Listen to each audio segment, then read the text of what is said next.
Hello, let us start our international webinar on the topic mathematical application in human cognition and neuroscience. And it is now 3 p.m. as per Indian Standard Time. And so, I, on behalf of the Mathematics Department, Assam Bosco University, India, wish good afternoon to all and extend our heartiest and warm welcome to Professor Robin I.M. Dunbar, first speaker, and Dr. Santanu Acharjee, second speaker, and all the participants all over the world to this international webinar on the topic mathematical application in human cognition and neuroscience. I am very happy to announce that this webinar is a big event in the sense that more than 3,200 participants have registered for this webinar from 51 different countries all over the world. And we, the Assam Bosco University community, is very pleased and welcome all of you to this webinar. Before embarking upon main agenda, let us pray to Almighty God for a few seconds for the success of the webinar. And let me go now to my prayer.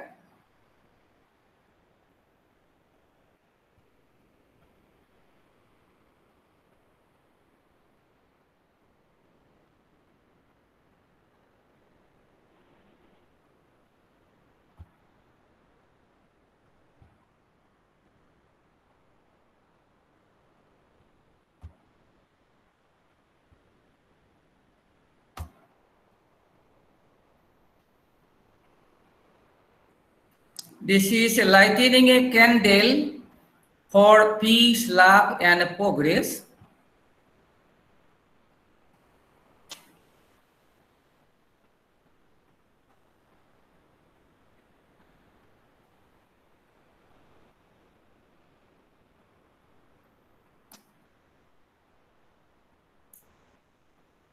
And this is the prayer to Almighty God.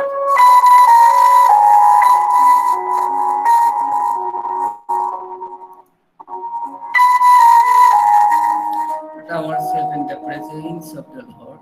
Dear Father, we thank you for everyone gathered here now. Thank you that you know each of us by name and then God, so that we can be completely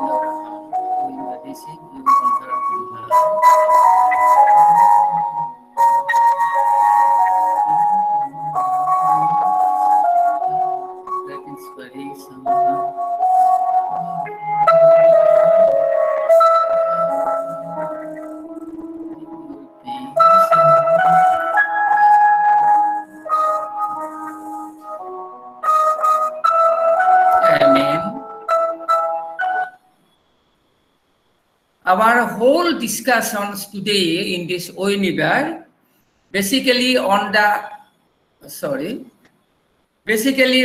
social brain, and this social brain in this field is composed of a lot of different concepts and idea, and that is some genetic, emotions, experimental neuroimaging, biology, religions, evolutions, social and primate behavior, brain, neuroscience, cognitive, and so many different concepts are deeply involved to the study of the social brain. And our main discussion of the social's brain with different components. And we think that it is a very fast and very challenging research area, very interdisciplinary research area for all sections of the speakers. And now let us come to my other things now.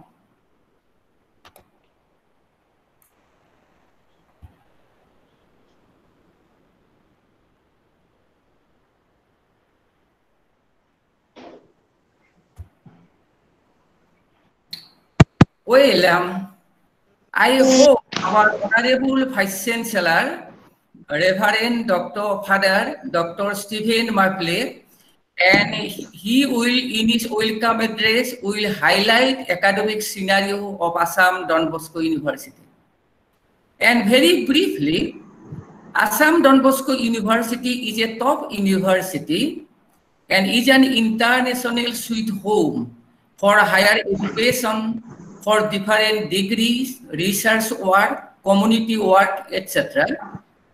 Every year, several thousand students from different parts of India and abroad have been successfully prosecuting their higher study in this university, as because Don Bosco University is engaged in a scientific reflection on the Salesian educative system, both in theory and practice, and is boosting international linkage and collaboration in university education. Our mathematics department of Assam Don Bosco University is also very strong in teaching, research, and extension work. We are very happy today to announce that two internationally reputed academicians, Professor Robin I.M. Dunbar, Emeritus Professor of Evolutionary Psychology, University of Oxford, UK, and Dr. Santanu Acharjee from Gauhati University, India, have kindly agreed to deliver the webinar talks, and we are really very grateful to these two speakers. And the topic of the first speaker is fractal pattern in the structure of human and primate social groups. And the topic of the second speaker, Dunbar graphs and their future prospect. And just to have a simple glimpse on the topic of the webinar, I would like to say that mathematics has tremendous application in human psychology, human cognition, and neuroscience. Mathematical psychology is an approach to psychological research that is based on mathematical modeling of perceptual thought, cognitive and motor processes, and on the establishment of like rules that relate quantifiable stimulus characteristic with quantifiable behavior. Mathematics development has resulted in substantial advances in our understanding of the evolution of the human brain and a cognitive system that support our sense of discrete quantity and magnitude more generally, as well as how these systems are expressed and shaped during development. Much of the neuroimaging research has focused on how mathematical operations are performed. While many branches of neuroscience use a lot of mathematics, neuroengineers are active in the field in a variety of very mathematics-intensive ways, including neural interface design, neural simulation, multiphysics simulations, and all this area is entirely dependent upon mathematics and physics. Just to say, the main objective of today's webinar, in order to justify how mathematics stand as a highly interdisciplinary subject, to arouse the spirit and enthusiasm of multidisciplinary research in the mind of our student and research worker, to create an international platform to pursue collaborative research in the field of evolutionary neuroscience, mathematical psychology, evolutionary psychology, evolutionary biology, cognitive science, etc., through global understanding and harmony. We have organized this international webinar to deliver by two eminent mathematicians. And now, it is my great pleasure to request our respectable Vice Chancellor, Reverend Father Dr. Stephen Maple, to present his welcome address. Father.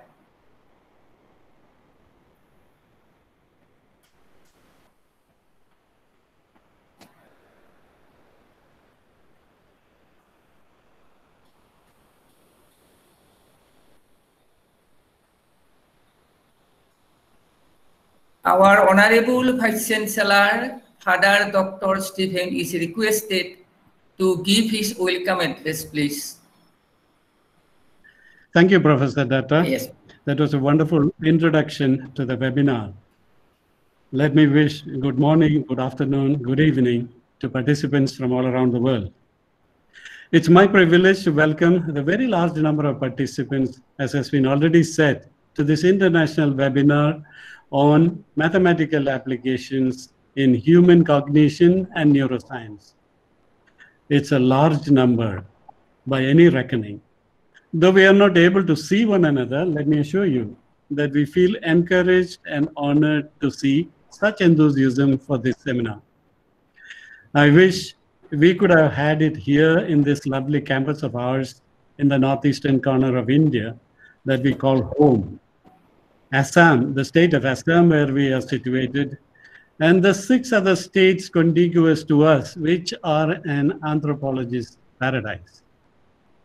Let me start right at the beginning by placing on record our deep appreciation to Professor Robin Dunbar, Professor of Evolutionary Psychology from the University of Oxford, for graciously accepting to be the keynote speaker at this webinar. I should have actually said that Professor Dunbar deserves our appreciation for conspiring with Professor Tarini.kumar.dutta from our university to give shape to this idea and the webinar. Together with the head of the Department of Mathematics, Dr. Hemant Barali, and our second speaker this afternoon, Dr. Santanu Acharjee from Gauhati University. As each of the speakers will be introduced elaborately before their presentations, let me limit myself to welcoming you in our traditional Indian style with a namaste. When this pandemic will be behind us, you are welcome, Professor Dunbar, to our university. We will be happy to host you and will be delighted to have you interact with our faculty and students. We do look forward to the presentations from both of you.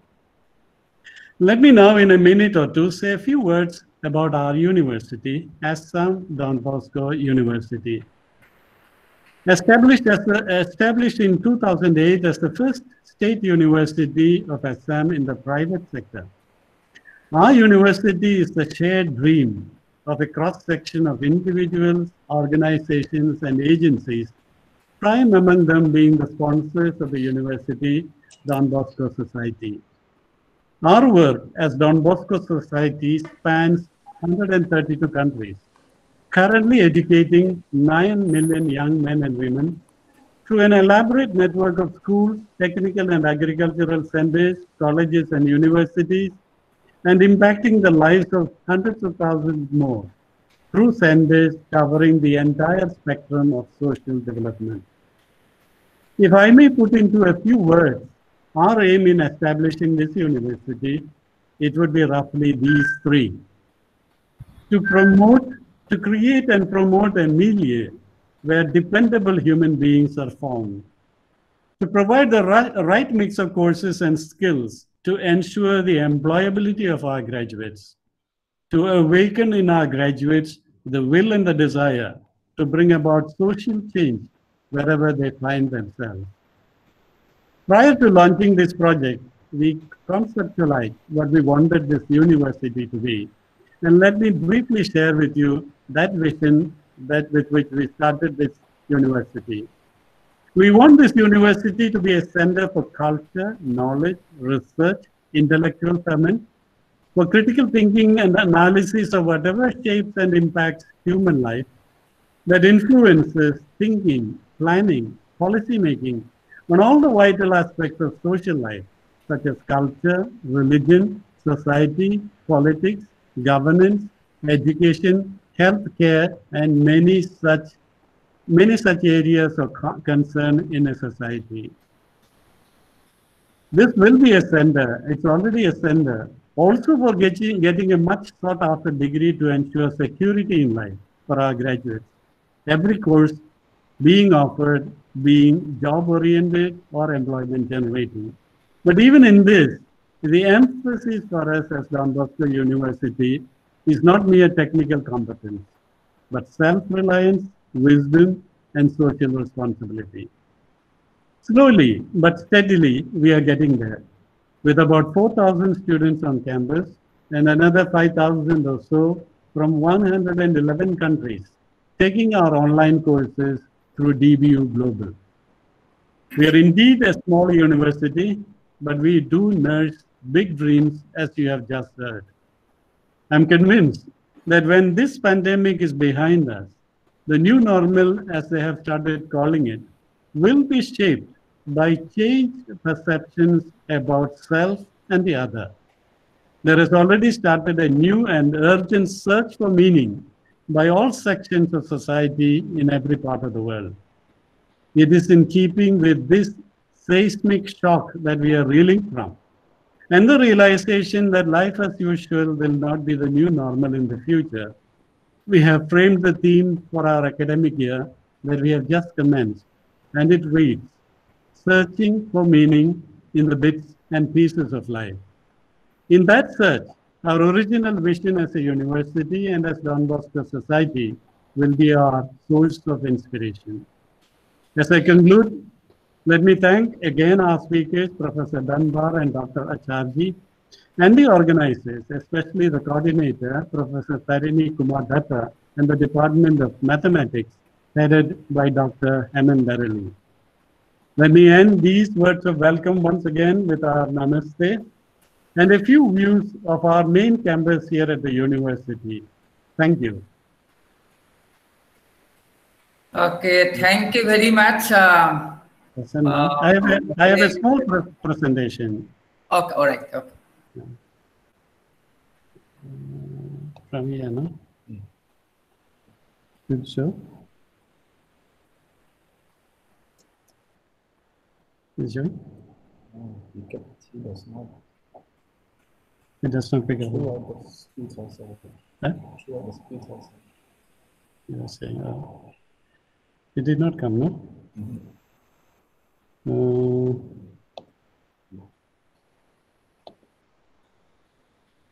Press and share. No, it is not coming through.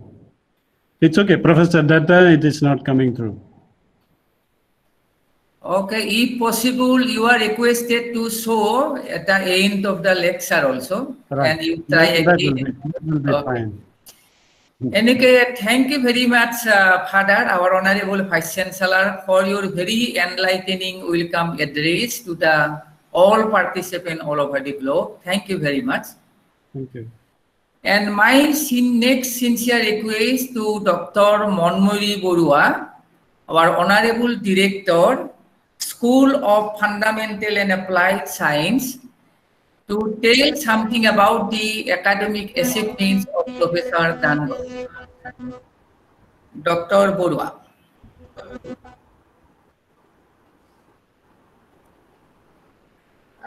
Yes, sir. Thank you, sir. I feel privileged to introduce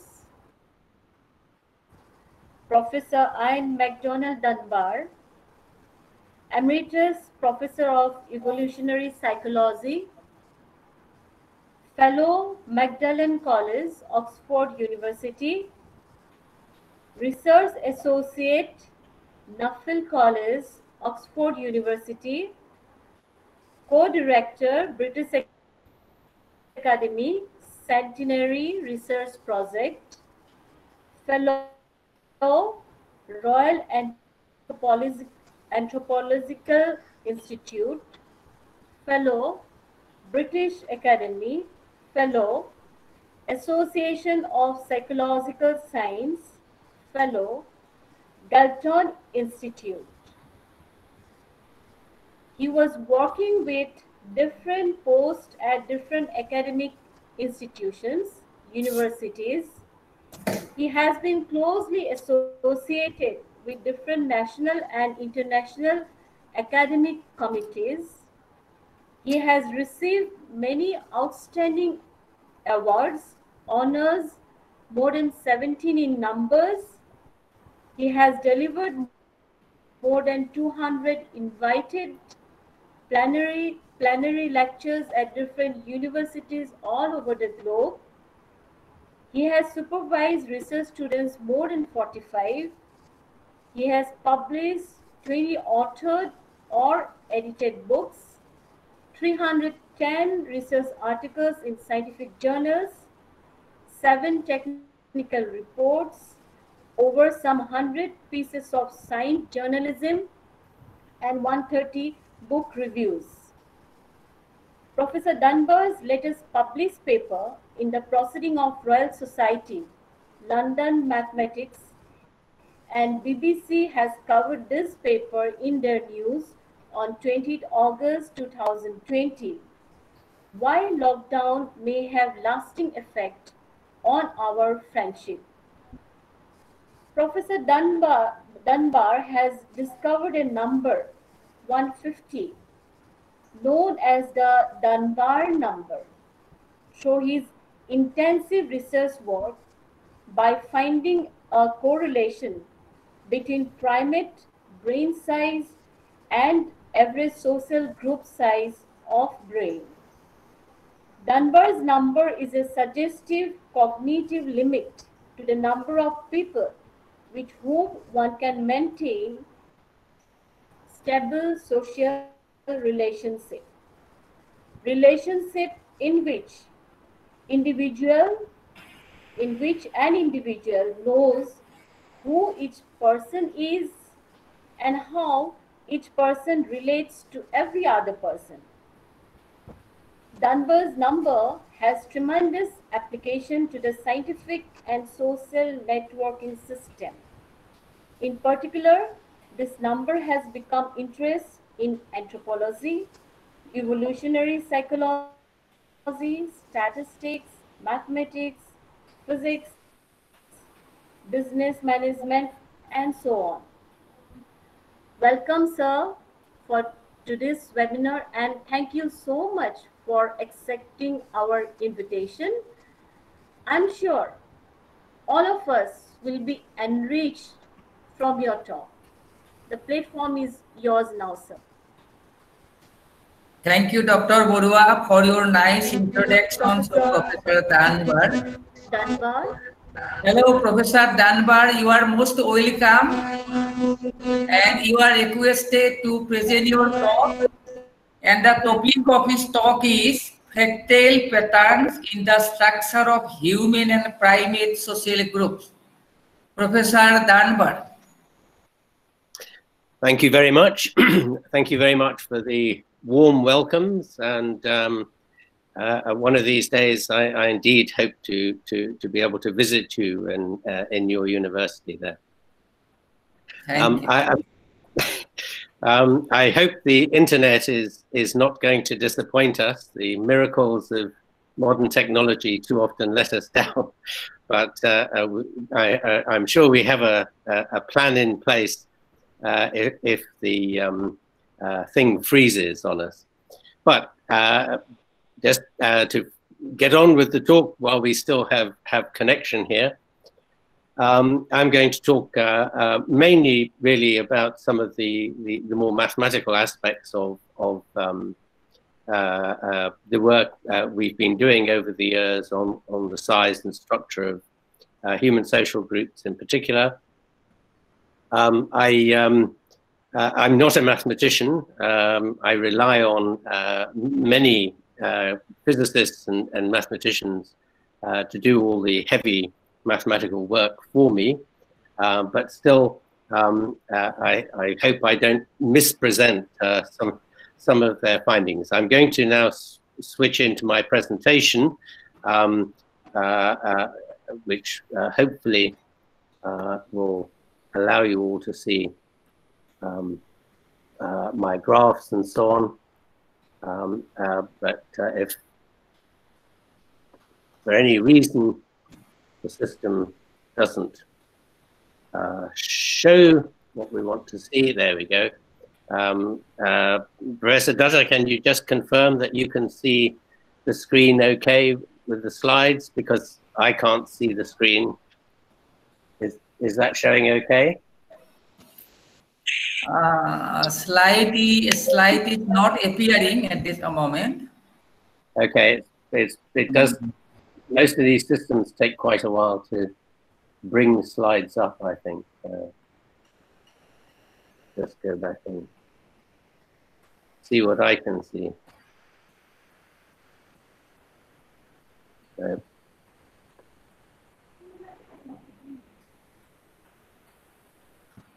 Does that come up yet? Not. You please present now, then entire screen. Present now. You push the button, present now, and then entire screen. Yes, no, it's that's and what. And then you push at the middle of some camera type picture, and then share. This should be showing, but just a minute. Try this. Ah, there we go. What we want is that one at the back.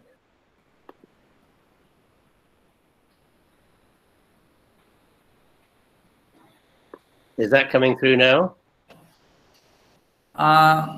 We are here. Yes. Okay. Okay. That's fine. Now, yes. Yes. Yes. Okay. Now, yes. Your slide is coming. Okay. Right. Oops. So, yeah. Modern technology is very imperfect, I'm afraid. Okay.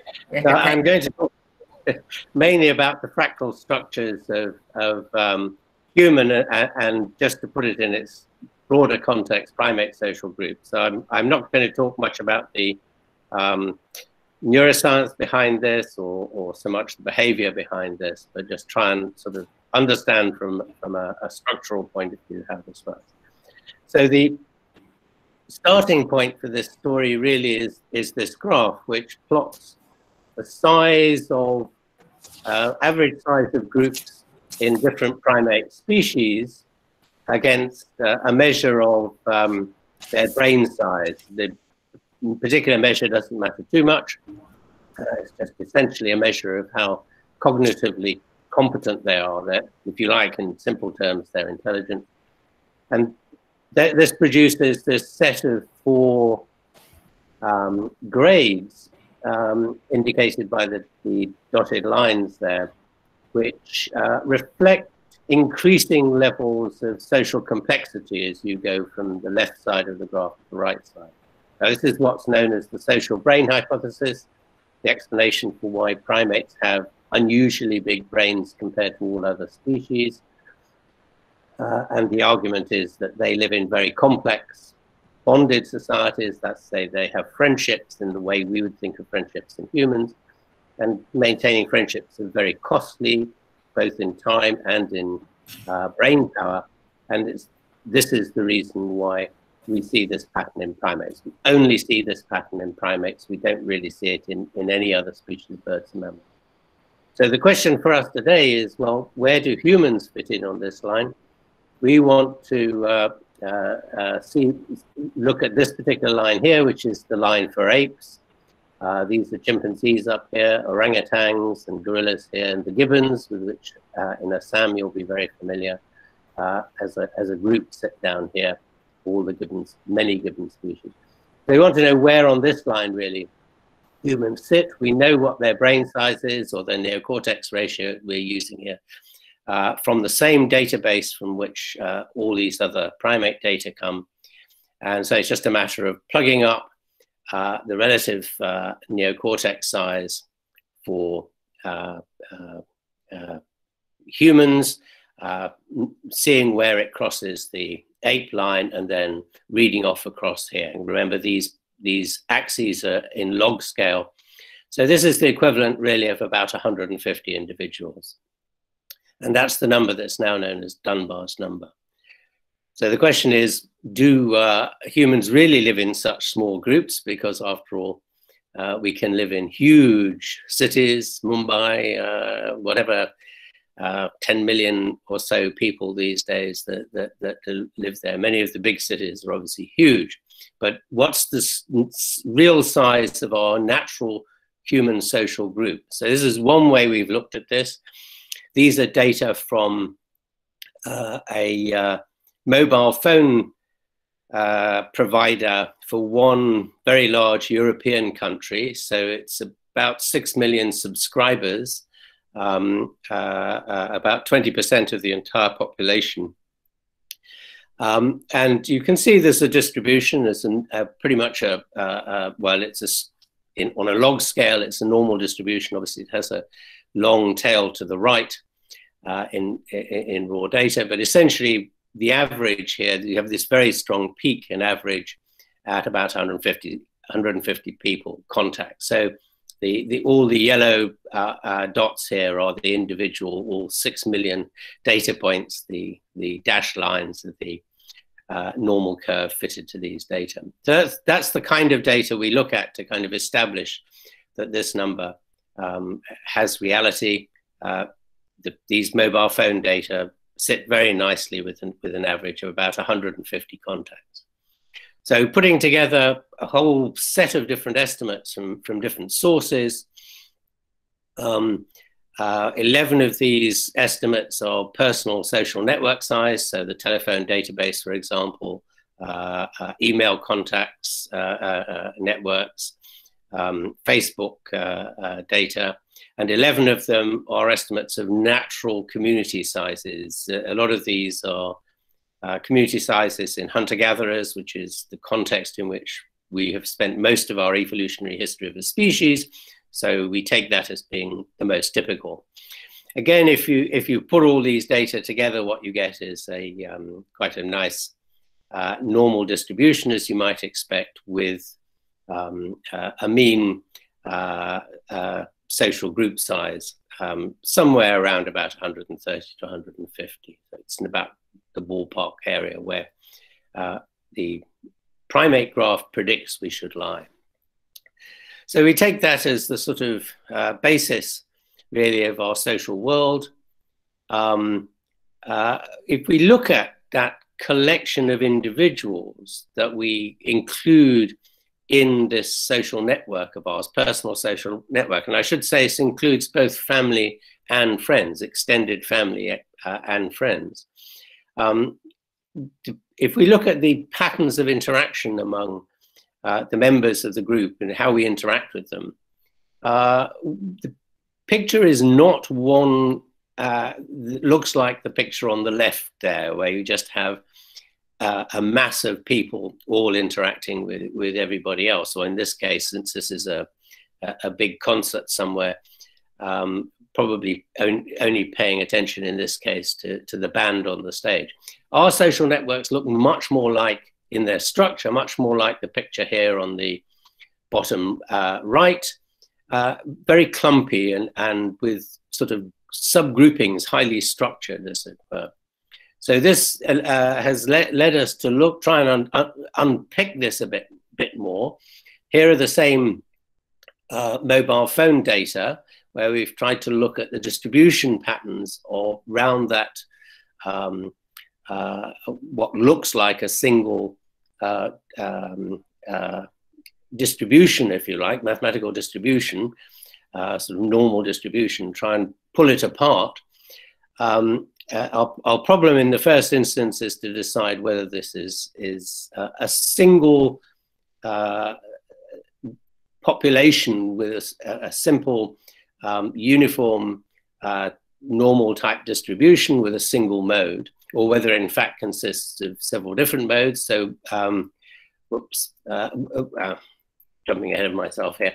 What we've essentially tried to do is to fit many different kinds of distributions to these data and see how well they describe it. And by far the best fit by a long, long way is a set of 4 Poisson distributions. And here they are.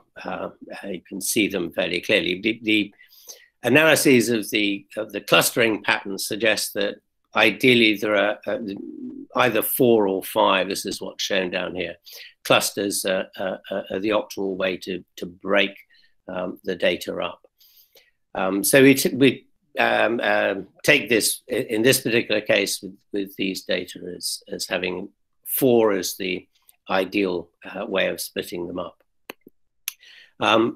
It actually turns out if we do the same kind of analyses on Facebook postings, so these are named postings where people are referencing each other and intending to talk to a specific person, or on Twitter data sets. This is a very large Twitter data set scraped from Twitter, where we're looking at the conversations between the followers of the Twitter account, not the number of followers of the Twitter account, but the actual conversations going on between the people who are the followers.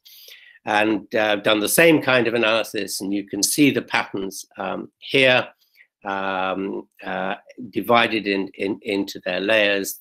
Facebook and Twitter is an early public Facebook data set. You'd never get these data now from Facebook, but in about 2009, they released a data set, which is what everybody uses. So it's a very early data set. People weren't using it as extensively as they are now. So these sort of 150 layer is missing at the moment from both these data sets. We can see here's the phone data set. Here's our face-to-face data set, essentially. And you can see these clusterings of these layers. So you have a very, very small number of very close people, and then layers increase beyond that. If we do the same kinds of analyses for social groupings as opposed to personal social networks, so these are, if you like, organizational data, the structure of small-scale societies, which is what these 2 data sets here are. These are another of our personal social network data sets, which were done looking at who people sent Christmas cards to. These analyses here are done as spectral analyses. So what they're trying to do is to look for the fractal pattern in the data. The fractal pattern in the data is identified as these peaks here. And if you translate the position of those peaks into what it means in real life, what it's telling you is that there's a recurring pattern with a scaling ratio of about 3. So in other words, it has a series of layers. Each layer is 3 times the size of the layer inside it. I'll show you what that means in a minute. But here's another analysis by another group of hunter-gatherer groupings. They've used a Horton order analysis, which essentially does the same thing. It's looking for fractal patterns, but it does it in a very different way. These analyses here make no assumptions about the existence of groups. They simply ask the data to tell us. These Horton order analyses assume that we know what these groupings are and just look at the size distributions. And the scaling ratio is given by the correlation here, or the regression line here, between the size of these groupings, or you could do it the other way around, the frequency, and the layering order, the Horton order here. And the slope on that line is, again, almost exactly 3. So these 3 analyses all agree that there's a fractal pattern in the data with a scaling ratio of about 3. Just to show you the data from hunter-gatherers, here they are. They live in camp groups or bands, typically about 50 in size. Several bands are clustered together into a clan of about 150. Several clans are clustered into a what's called a megaband of about 500. And then several megabands cluster into a tribe at about 1,500. And tribes are all the people that speak the same language or major dialect, as the case may be. So this is your ecological unit, this is a linguistic unit, and it's this scaling ratio here that reflects the fractal pattern. Interestingly enough, we find this same pattern in online multiplayer gaming environments. So here's a particular case done by and analyzed by one of my Austrian colleagues for a gaming world called Pardus, which is in Austrian, so nobody else can understand it, but they have 500,000 players around the world. And again, if you look at the size of different kinds of groupings that occur, there's a classic multiplayer game in which you make alliances and you form cooperative arrangements with people to solve some problem, for example, colonizing some star to obtain resources and so on. And if you look at the sizes of these groupings, what you get is these sizes here. And it just, if you do a Horton order analysis, again, effectively the slope on the line here is almost exactly 3 as well. So it seems that even on the virtual world environments, we stick to the kind of social structures that our minds, the psychology of our minds is designed to manage.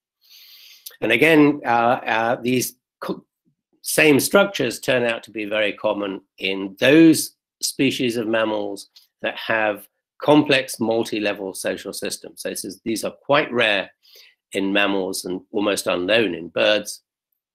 Here are 2 primates, baboons from Africa, from East Africa actually, elephants, and these are African elephants, and also the killer whales, the orcas, and it's probably true of many of the other dolphins as well. These analyses have been done in the same way. They're Horton order analyses. They're the reverse of the human ones I showed you from before, because they look at the number of groups at each level rather than the size of the groups. But the principle is the same. The slopes you can see are all very, very similar. The numbers are very, very similar. The slopes give us a scaling ratio again of about 3. So it looks like this pattern of a fractal pattern of in the structure of both social organizations and social networks, personal social networks, are very similar across all these species that have complex social systems, multi-level social systems that are similar to the kind we have. And indeed, it turns out that this is true of the distribution of group sizes in primates in general. So if you look at the average group sizes of all primates, monkeys and apes and prosimians, this is the pattern you get. These are prosimians. So in South Asia anyway, the main prosimians that you might be familiar with will be tarsiers. Most of the other prosimians live in Africa. Galagos, bush babies, and the lemurs from Madagascar. And then you have the monkeys and apes, the other main groups. So the primates are divided into these 2 main groups, the prosimians, and then on the other hand, the monkeys and apes. The gray bars are the data for the monkeys and apes. If we look at these distributions and ask what mathematical distribution best describes these, and these are all the ones we've tried, again, we find that they're best described by a compound Poisson distribution. So 4 independent Poisson distributions mapped on top of each other. And specifically 4 is the answer. All these single distributions here, single mode distributions, provide a very, very poor fit. So the fit here for those who want to know the technical things is done by looking at the Akaki information index, and the smaller that is, the better it is. So this is at least of this set is the optimal set, and you can see it's much, much smaller than any of the others. So it's, the reality is this is, again, also has this compound structure. And if you use cluster analysis, the same cluster analysis methods to find out where the modal peaks are, then we find that they're here for the monkeys and apes, and here only 3 peaks or 3 separate distributions for the prosimians. But these prosimian patterns map very closely onto the primate ones. And of course, we sit out here on our own with a group size of 150 to make up the 5th layer, if you like. So what these are equivalent to is essentially solitary species, which only occur in prosimians, which have very small groups, maximum of two individuals typically. Groups in monkeys and some prosimians that are monogamous pairs with that's 2 adults with some offspring. Small harems of maybe about 15 animals on average. So again, it's 1 male with maybe 5 females plus their offspring. And again, a small number of species that in the monkeys and apes, so these are primarily baboons and chimpanzees in Africa that have, for primates, these very large groups, 50 individuals. And then sitting in the middle is a little group. This is where most of the macaques, for example, which you'll be very familiar with in Assam, fall into this sort of intermediate grouping here. There's some evolutionary reasons why that seems, this extra grouping, if you like, comes in. But essentially here we have the same patterns as we see in humans. So what your social world and the general pattern for all these species seems to be is something that looks like this. You sit in the center of this series of circles. You have round about 1.5 very close, intimate relationships. You have about 5 very close friends and family, typically 2 family, 2 friends, and 1 other from either side. These are embedded in a group of 15 best friends, 50 good friends. Here's that circle of 150, which seems to demarcate our natural social grouping. Now, we know for humans that these layers go on further out. There's a layer at 500 and another at 1500, and there appears to be an outermost layer at about 5000. These are largely memory problems. The people that appear inside the red circle are people we have meaningful relationships with. And our social time really is distributed among these layers to reflect that. So this layer here of 5 closest friends and family that you have, if you look at the time we devote to them, we devote about 40% of our total social time and social effort, emotional effort, to those 5 individuals. And then as you go out through these layers, the people in those layers get less and less time from us. But this layer here, the 10 people that make up this layer here, in addition to the inner core of 5, these 10 people receive about 20% of our total social effort. So altogether, these 15 people receive about 60% of our social time and social effort. So it's highly productive.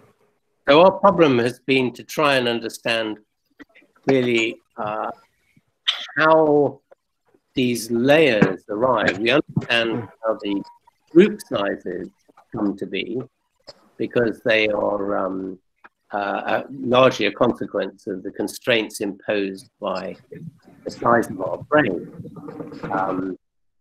And those effects seem to be extremely robust. That number of 150 turns up all over the place. For the benefit of the Salesian fathers here, I might observe that the optimal congregation size for churches also appears to be about 150. And I remember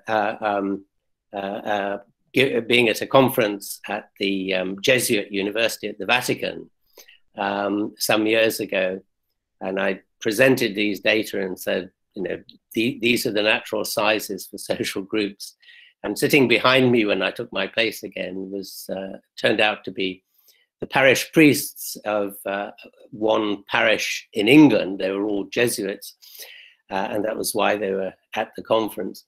And one tapped me on the shoulder and said, "These numbers fit perfectly. Our parish is about 500 people, but we have 3 Sunday masses. So each one's about 150 people. And the 3 Sunday masses never mix. They're completely separate, almost separate constituencies." So, and we picked this number up in many analyses of congregation sizes in both Protestant and as well as Catholic churches. So there seems to be something odd about this number that works particularly well. But our problem, if you like, beyond that is to understand why we have these structured layers to them. We've, in some senses, had 3 attempts to look at this, 3 separate attempts to look at this using different mathematical approaches. One of them, the earliest one we did, was all with different collaborators. Sorry, Professor, I'm disturbing you. Means you have to present your screen again because one of the participants presented the screen wrongly. So you have to present the screen again, I think. Present your. Sorry? You have to present your screen again. Present your PPT again.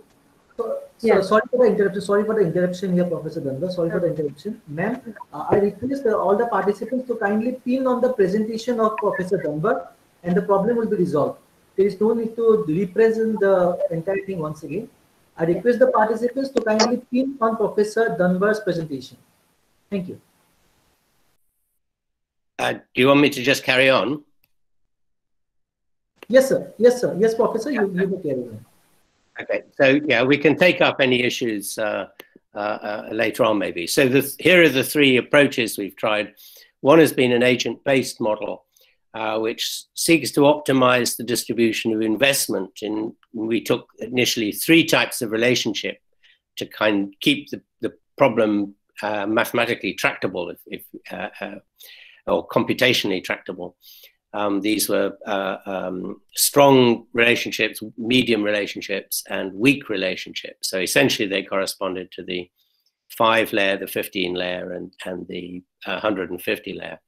And what we asked the model to do was to maximize the trade-off between 2 opposing benefits. One was foraging, investing time in foraging, and the other was in social benefits. And social benefits provided, so forming social relationships, investing time in social relationships, provided benefits of protection and other forms of social benefit. So that was one approach. A second approach was essentially a statistical decision model, which was based on investing effort or time in 4 types of relationships of different qualities. So as in the previous case, the relationships of different quality are providing different benefits, but in a context where community size is limited and time is constrained, because our sense was that these are the 2 key issues here. And then finally, and this has only just been published, an optimal decision model, which attempted to look at how information flow is optimized across these networks. Now, the third one here, at the moment, we've only done the model for the group size for 150, but my collaborators in America are currently working on the inner layers to see how they pan out. We'll come to those. Okay, so let's just talk through these 3 approaches. Here's the first one, the agent-based model. It's attempting to optimize social and foraging benefits that the individual has. So the general model, it's considering not specifically humans, but essentially all mammals, or any typical mammal, if you like. And a typical mammal has to feed, has to forage, acquire food by investing time in foraging behaviors. And it has to form relationships, which again are very costly in terms of time, but provide different kinds of benefits. So in the model, 300 agents compete with each other. We look at their fitness in terms of how effectively their particular strategies. So the agents have different kinds of strategies, different ways in which they prefer to allocate their time to different kinds of activities and relationships. Their fitness at the end of the cycle is a combination of 5 different factors, all of which affect their ability to reproduce. And essentially, at the end of each generation, if you like, each cycle, which consists of 2,000 runs in itself, we look to see who are the most successful agents and who are the least successful agents out of the 300. And the 20% least successful agents die. This is a very conventional strategy in agent-based modeling of this kind, mainly as a tactic for keeping the population size constant. Otherwise, it just gets computationally impossible if the population keeps expanding. So the 20% least successful agents die, and the 20% most successful agents reproduce at the end of each generation. So they produce one offspring which has their strategy characteristic. So we have 4 main kinds of strategies, essentially those that distribute their time randomly with no particular preference for any kind of individual. We have individuals that prefer to have very few strong relationships and then don't really care about the rest. They distribute what time they have left over randomly among other people. We have a third strategy which prefers to have quite a large inner core as opposed to a small inner core. And then Professor Dunbar, your slides are not visible at this moment. You are presenting your slides. Slides are not visible. Yes. Okay, let me try and call them up again. Thank you. Okay.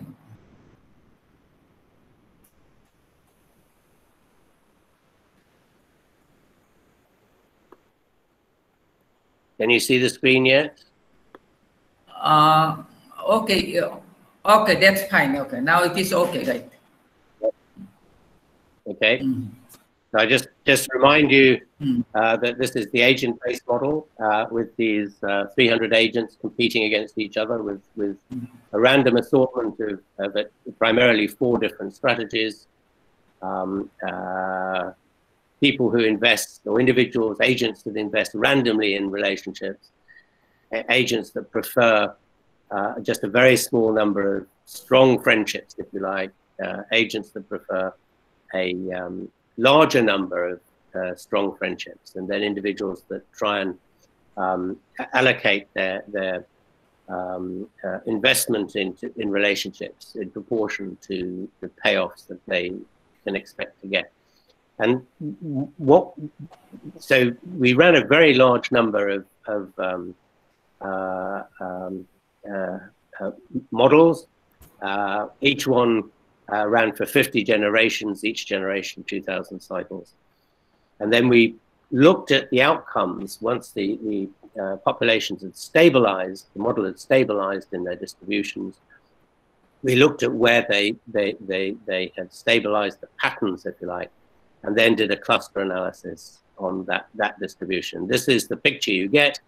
Is something like 80% of models come up with no preference strategies being most common, with something close to about 150, getting up towards 150 kind of weak relationships. We have about 15% of models or runs that end up with small core patterns in which you have a very small number of weak and medium relationships, but most are weak. But as opposed to the no preference strategy, which has none at all here, we have some inner core relationships. And then the large core relationships and the layered structures, and we're looking to match exactly, to be classified here, the outcome has to match exactly what we see in human relationships, these 550, 150 layers. And you can see that the layered structure we get in humans and other primates is extremely rare in naturally run populations, but the fit is very good. They're producing very nicely about the kind of layers we should see, and coming very close to 150. What's interesting here is this looks very much like what we see in nature, because most mammals have live in herds, which are unstructured. So you think of herds of antelope and so on. They have no special relationships in there. You have a number, but not a huge number. It's probably about 15% maximum of species that live in small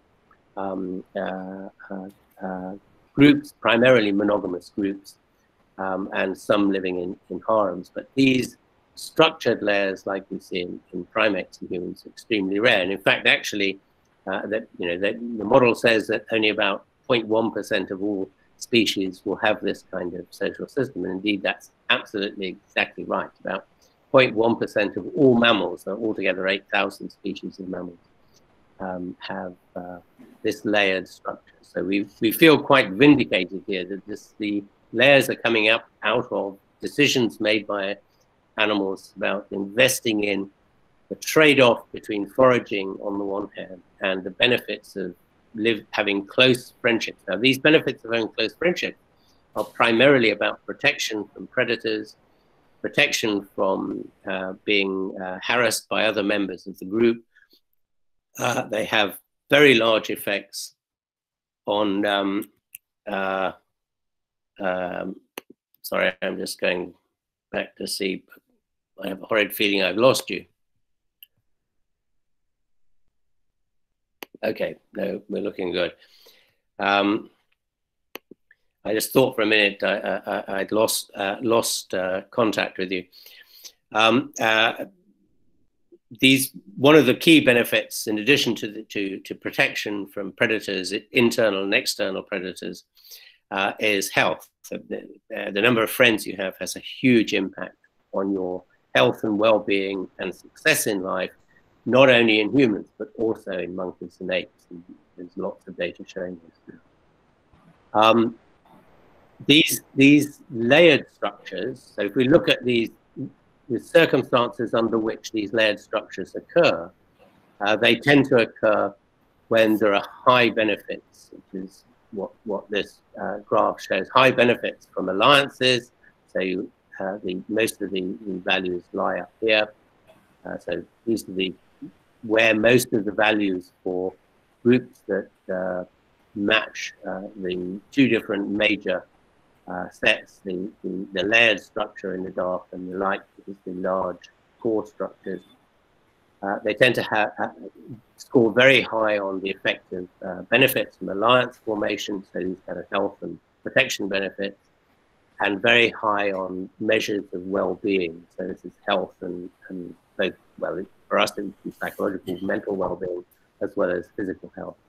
And to score rather low on environmental risk here, so they occur in environments that are less risky, where resources are less variable in their predictability. You can guarantee getting food, and low stress environments. So, and these are very much the kind of environments in which primates in particular seem to live.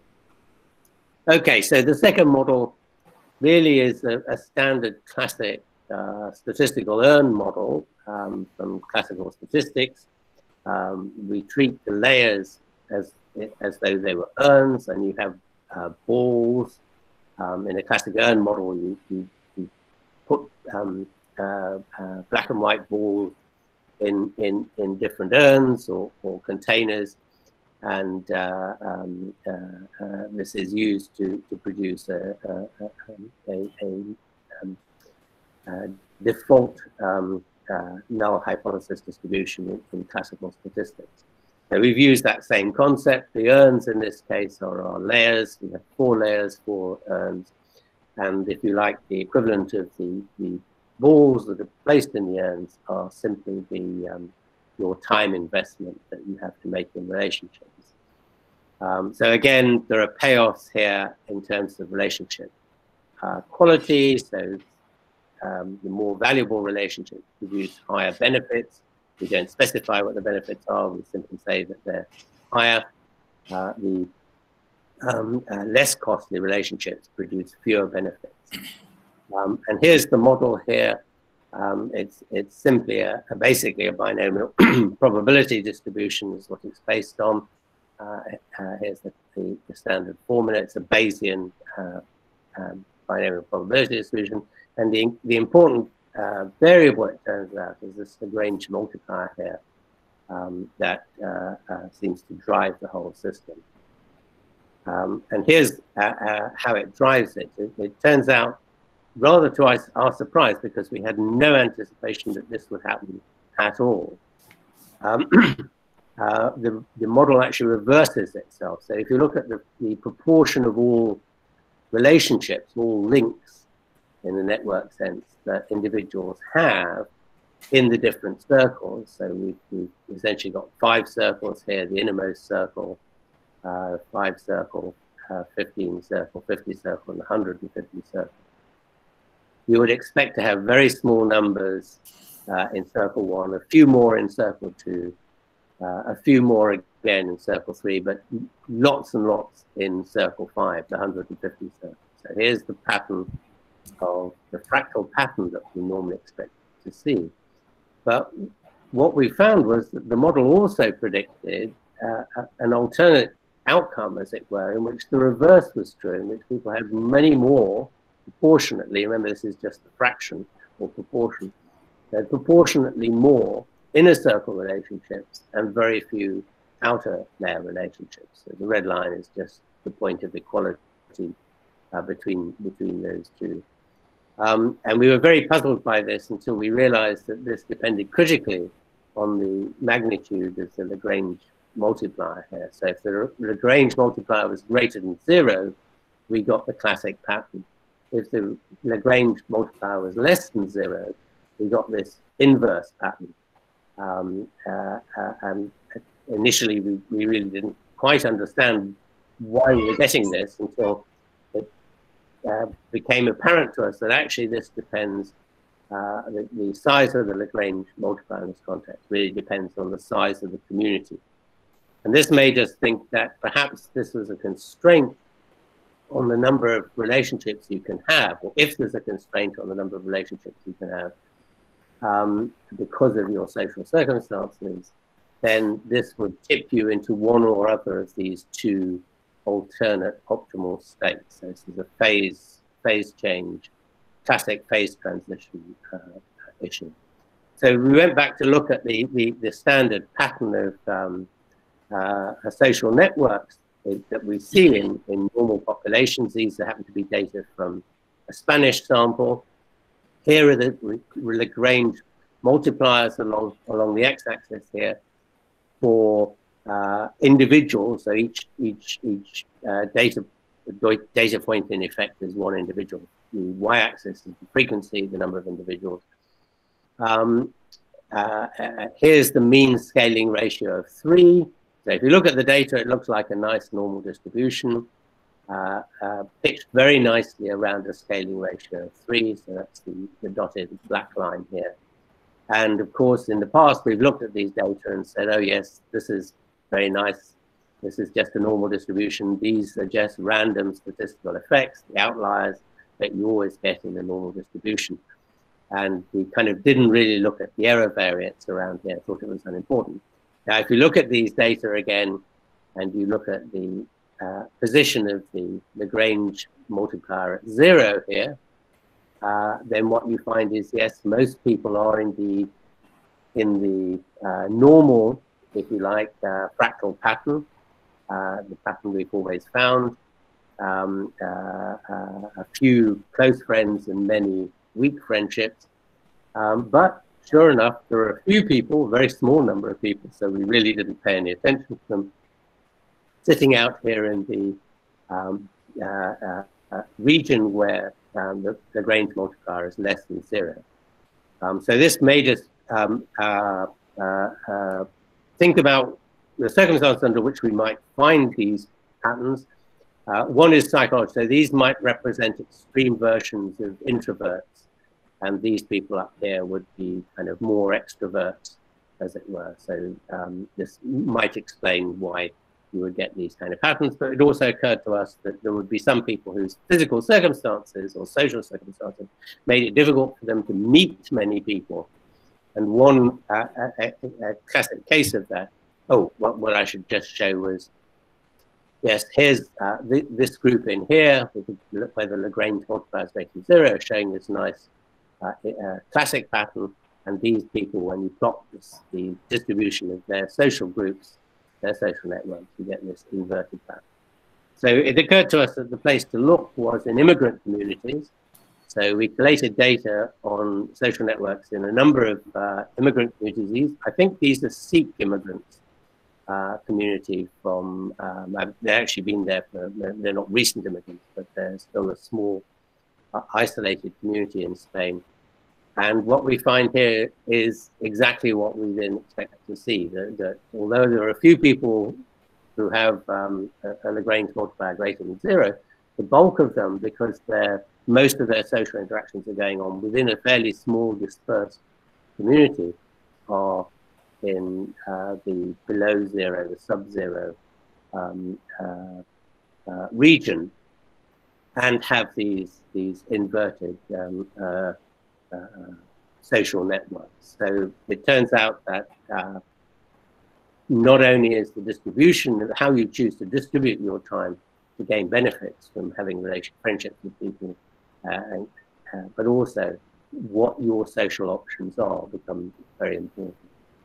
So the third one, which is much more complicated and somewhat difficult to explain in simple terms, I think, really is looking for criticality points in the information flow in social networks. So it's looking essentially for a phase transition in which information suddenly flows very efficiently compared to other regions of the state space, as it were.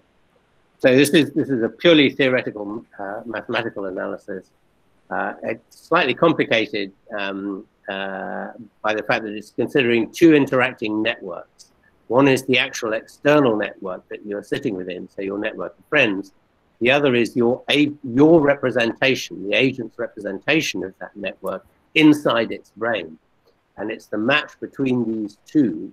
Does your perception of how the network is structured correlate with how the network out there actually is structured? That is the important thing. And the constraint here is that the outer network, network A, can influence network B, the inner network, but not vice versa. In other words, changes that happen in your external network of friends can influence your perception of how friends are related, but your perception of how friends are related can't actually influence the structure of the external, real, physical network. That's an important constraint. And then what we're looking for is the extent to which information bottlenecks cause information flow through the system to become inefficient because information gets trapped, perhaps in eddies, in corners, and doesn't circulate very efficiently through the network as a whole.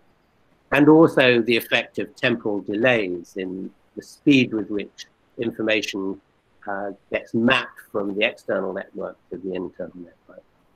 And the guys who did this, they were all physicists, did it in two ways. One model was a simple Ising model. Ising models are largely, well, they were designed originally to use, to explain or to study phase shifts in molecular states of molecules, something like magnetic states, polarity.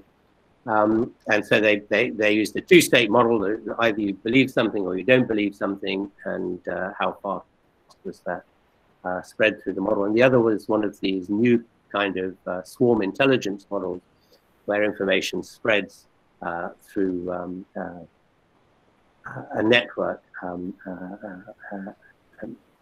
using different principles. So the question is, at what size do the A and B networks intersect or correlate, if you like, yielding a criticality in the physics sense? A phase transition is another term that's sometimes used here. So here are the results of their two models. These are the Ising models, the Ising state models. They've tried it two different ways. One is the mean field model, the red data here. Mean field models, everybody interacts with everybody else.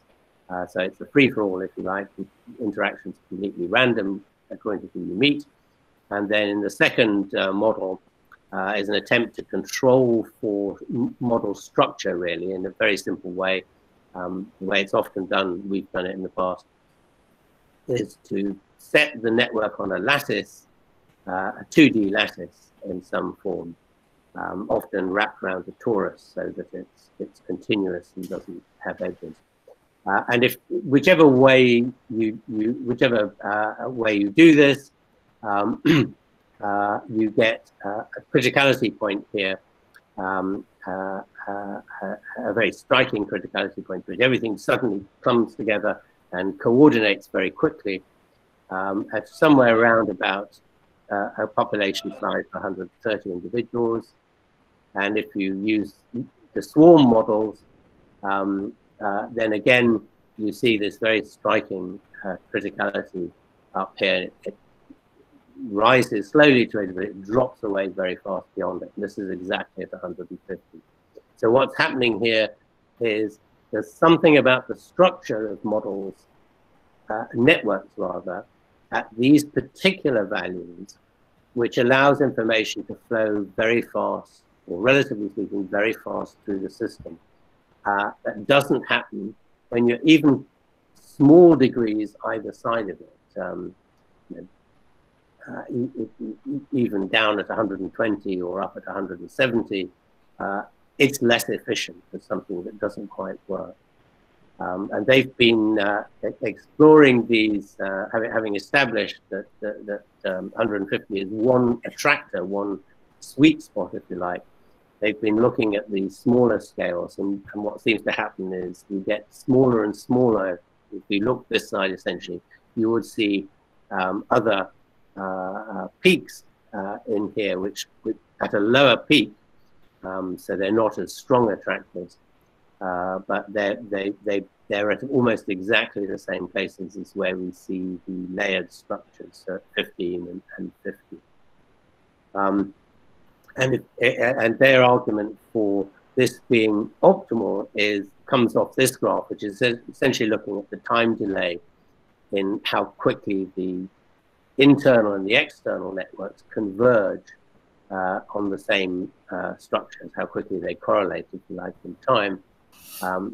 Here's the blue line is the correlation or the time delays, normalized time delays for groups of 150, the red or orange is groups of 300, and the purple here is groups of 600. And you can see as group size is increasing, there is a longer lag between what's happening in the external network and how that's represented in the network inside your brain. That is drifting to the right to larger and larger values, and also getting smaller. So the peaks are at a lower level. There's something very strange in this sense about the value of about 150 that seems to work much more efficiently. So just to sum up, the human social network is very small. That's Dunbar's number, essentially. Our social networks and our social organizations are highly structured very often, so-called Dunbar graph. Interestingly, this same layered structure with these same numbers is exactly the structure of all modern armies. Modern armies use these numbers to create their organization, presumably because they have discovered over time that these numbers work better on the battlefield. These numbers also appear in primate societies, so we're simply doing what other monkeys do, but we do it bigger and better because obviously we have a bigger brain to manage that. And it seems that the structuring is determined mainly by time constraints and the decisions that individuals make about how best to distribute their available social effort, whether that's measured in terms of time investment or emotional investment, to maximize the benefit we get from relationships of different qualities. So I'll stop there and close down the sharing, and we can go back to the screen where we can all see each other again. Hopefully you'll all reappear shortly. And Professor Dutta, I hand the baton back to you. Thank you, Professor Robin. Initially, you said you are not a mathematician, but you are speaking everything just like a great mathematician. You are not only a great psychologist, but at the same time, you are a great mathematician. Your whole lecture is comprising of a lot of mathematical concepts. And it is wonderful that we have compiled so many different concepts in one lecture. And this is really very, very great. And we, the academic community of Don Bosco University, is really very much grateful to you. And your very wonderful and excellent talk will remain as a source of inspiration and motivation to all our young generations. And thank you very much, Professor Robin. Professor Robin, can I request you to give to answer some of the questions? We have received so many nice questions from different participants. And for the few minutes later, has a discussion on this question. And I request Professor Robin to respond to our question. Hi, Dr. Santanu Dutta, our faculty member. Please raise questions, some of the important questions. Yes, sir.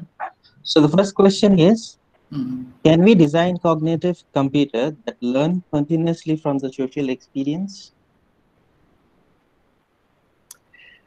This is a very interesting question, actually. I think the very short answer is yes, in principle, but I'm only going on the extent to which computers or AI software is extremely good in the sense of neural net learning, at learning structures in the world, as it were, propositions about the world and so on. So I think the answer, I'm not a computer scientist, so I really can't say, but I have great belief and confidence in the cleverness of computer software engineers for being able to do almost anything, so long as they understand the problem first. So my view is I'm explaining the problem to them here. I will wait to see whether they can solve that problem effectively and in a computing environment. I believe that it's perfectly possible. It's not beyond human ingenuity to do it anyway, let's say. Okay. The second question the participant have asked, how can the mathematical equation will be incorporated in simulation and automation?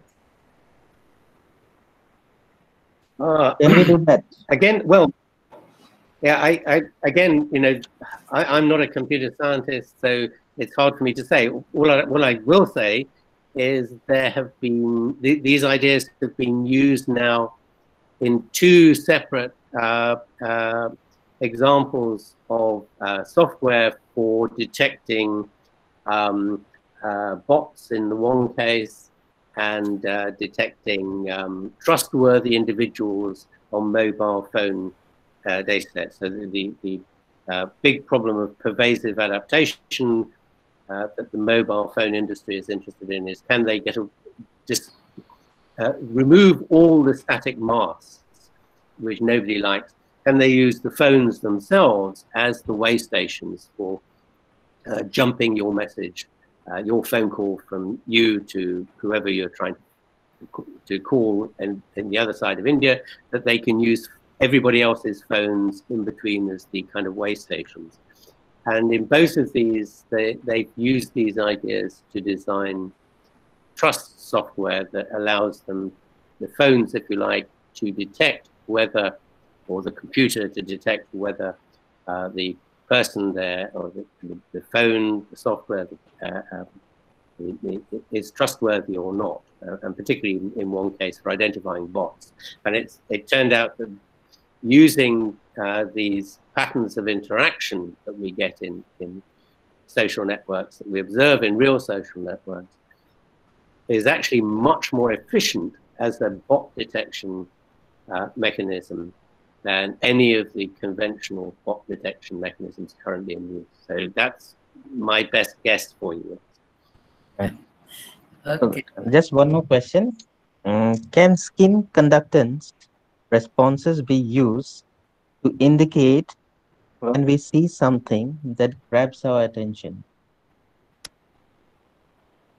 The answer is yes. This is a well-established effect in psychophysiology. I think that if you are aroused in some way, either by fear of something or by pleasure of something you see, then this is reflected in skin conductance. So it's perfectly possible to hook that up to look at how we respond to the quality of different relationships. The big problem we have in many ways is really how to decide whether your best friend really is your best friend, or you're just saying it's your best friend to be polite. And we don't really have any strong measures. We have some neuroimaging measures where you can measure the activity in people's brains, which is, if you like, very similar to the skin conductance. But skin conductance, using brain scanning technology is very difficult because it's, you know, the machines are the size of a room that you have to sit in. So it's not easy to carry these around and measure people's friendship quality in the street. But maybe skin conductance is a very simple way of doing it. So it's worth trying. Okay. Thanks, Dr. Sanjoy. And I have one question, Professor Dunbar. What is the Horton order analysis? We explained the Horton order analysis. Yes. So this is an analysis that's used simply to identify fractal structures. It's a very simple graphical one. You really have to know that you already have fractal structures to do it. So that works quite well in this case because we believe these grouping patterns already exist. We can see them in front of our eyes, so we can describe them. Therefore, we can measure either their frequency or their average size. And if you simply place the layerings, the groupings in order of notional order of size, as in the concentric circles that I showed you from friendship relationships, if you know that they exist and you know their order, you can place them in order, and then you can plot the frequency or the average size. And what you're looking for is whether the regression line through those data points then are linear or not. If they're not linear, then there's no fractal structure. If they're linear, then you have a fractal structure, and the scaling of the regression could be anything between a bit bigger than 1 and, I guess, infinity if it's very, very steep. But thank you very much, Professor Dunbar again. And we have received so many different questions from different participants. And we are very sorry that because of the time constraint, it is not possible to discuss everything here. But at the end, we will try to compile with all requests and all answers. And we will send all the possible answers to their respective email. And now we will be moving to the second speaker. Our second speaker also will give. Excuse me, sir. Excuse me, sir. Sir, is it possible? I would like to ask you a question. Is it possible? Just a few seconds.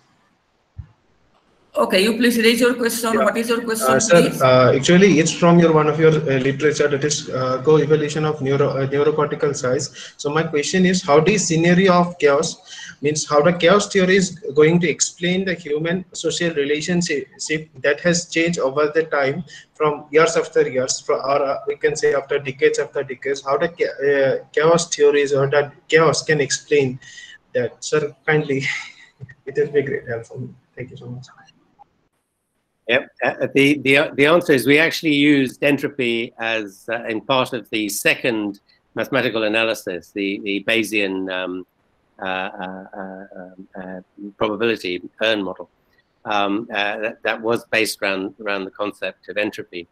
The answer is I think it becomes most relevant in that in the sense implied by the third model that I talked about, the criticality model, the phase transition model, that things become chaotic if your community size is too big. There's a very good lesson here for every university, every government department, every school, every hospital, every business, is how you structure your organization so that you keep within these numbers. Because it seems that if you have units which are too big, then what you get is complete chaos, because information flow doesn't flow around the system too well. That's my best guess for you. Thank you very much. Thank you. We want to close down question answer at this moment.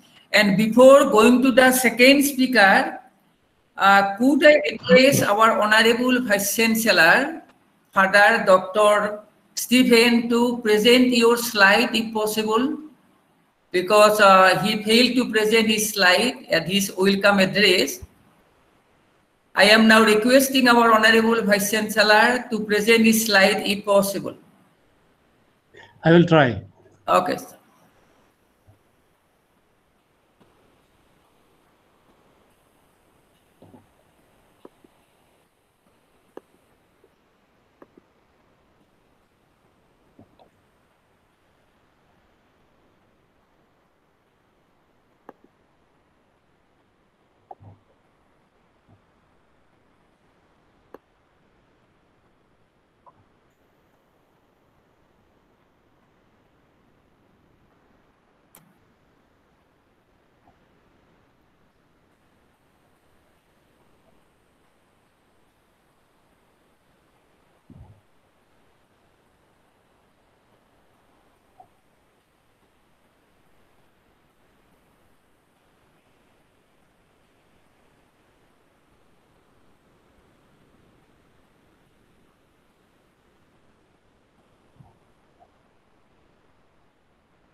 Did it come through? It is not appearing. It is not appearing. I think present, click the present now, and then entire screen, and then push on that camera type in the middle and share. I think slide will appear. I have put share.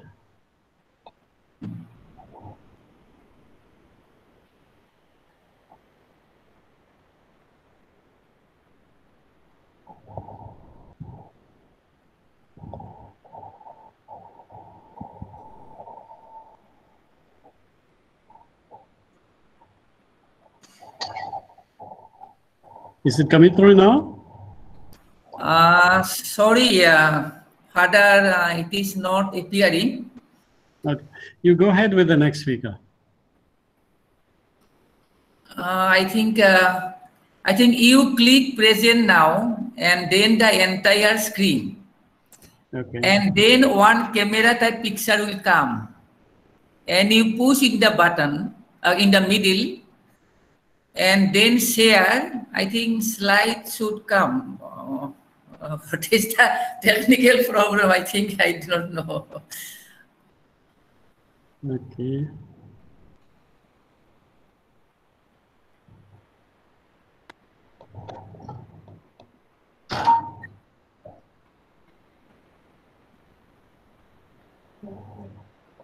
The sharing is not going through. What happened? Is there any technical person in your office?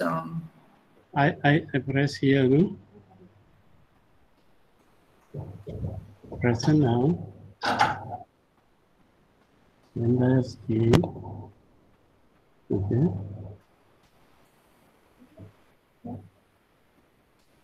I'm still not getting the presentation out.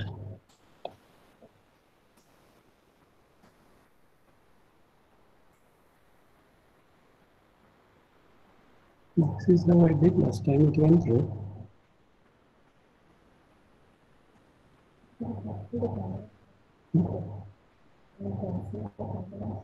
Okay.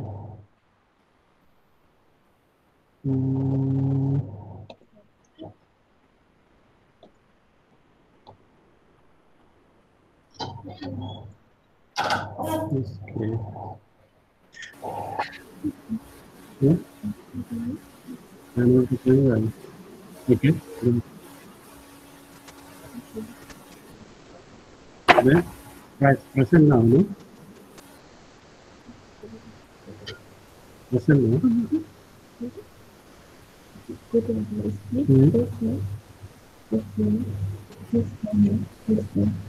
Oh, here.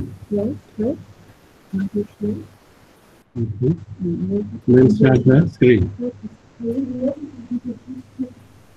Yes, now it is coming. Yes, okay, thanks, it's coming.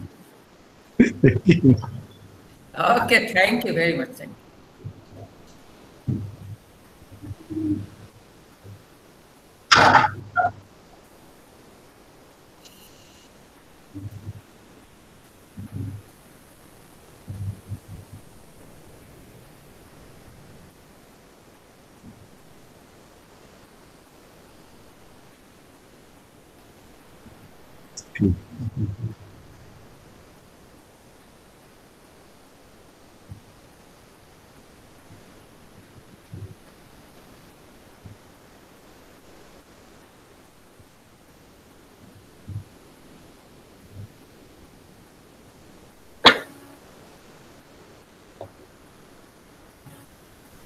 Thank you, that's done.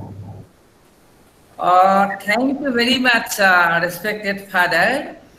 Really, Assam Don Bosco University has a very beautiful greeny campus, and all are most welcome to visit our university for academic programs. Okay, now our second speaker is a very young mathematician, very brilliant mathematician, Dr. Santanu Acharjee. And he's a brilliant teacher. And more interestingly, he has been working in collaboration with Professor Dunbar in the field mathematics, psychology, neuroscience, etc. And because of his collaboration or because of his outstanding ideology, he has published a good number of research papers in different standard journals all over the world.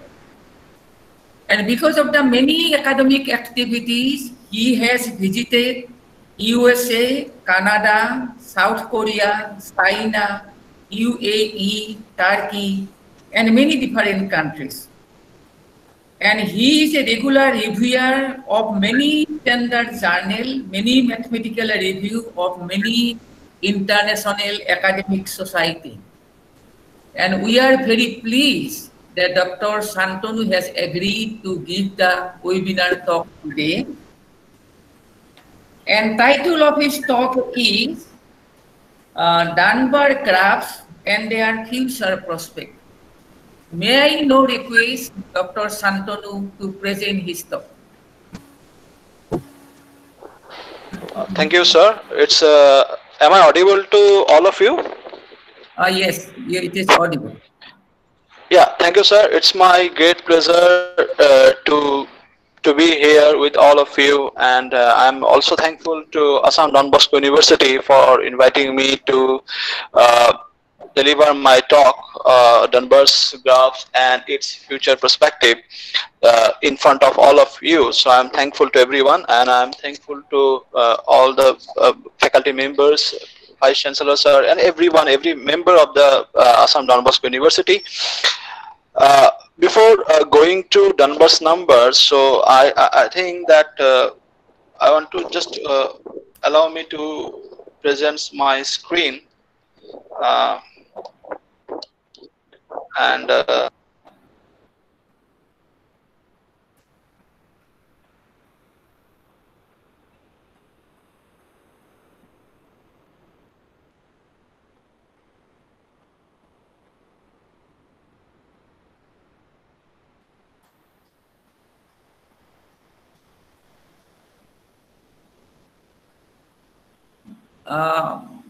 slide is not appearing, Santanu.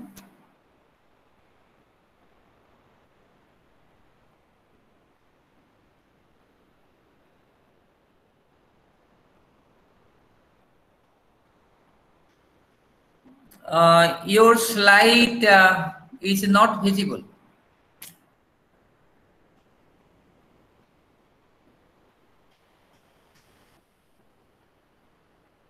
Hi, Dr. Santanu. Are you hearing me?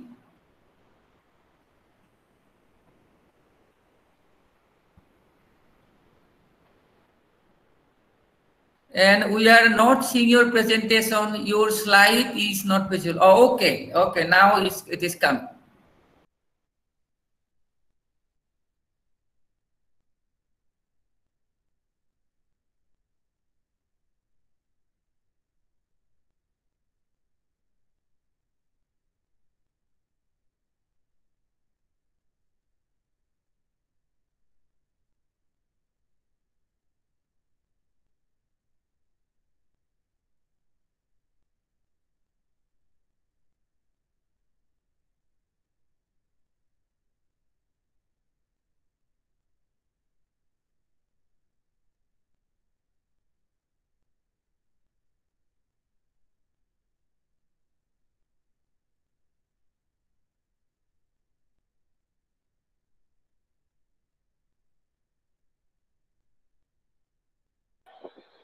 yeah, hello. Am I audible?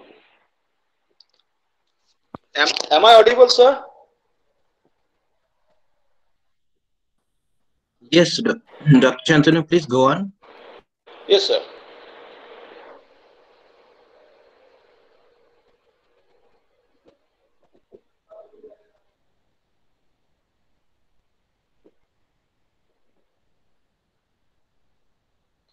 Is the screen visible now? Yes, sir. Okay, thank you. Thank you to everyone. So today my talk will be on Dunbar's graph and their future perspective. So before starting,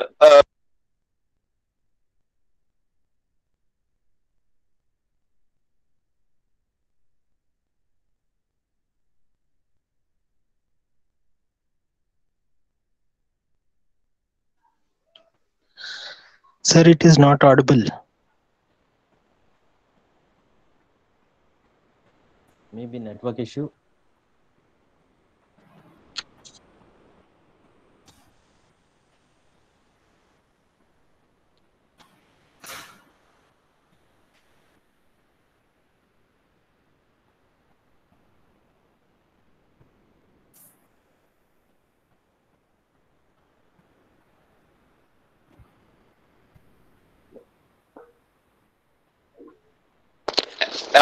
am I audible right now?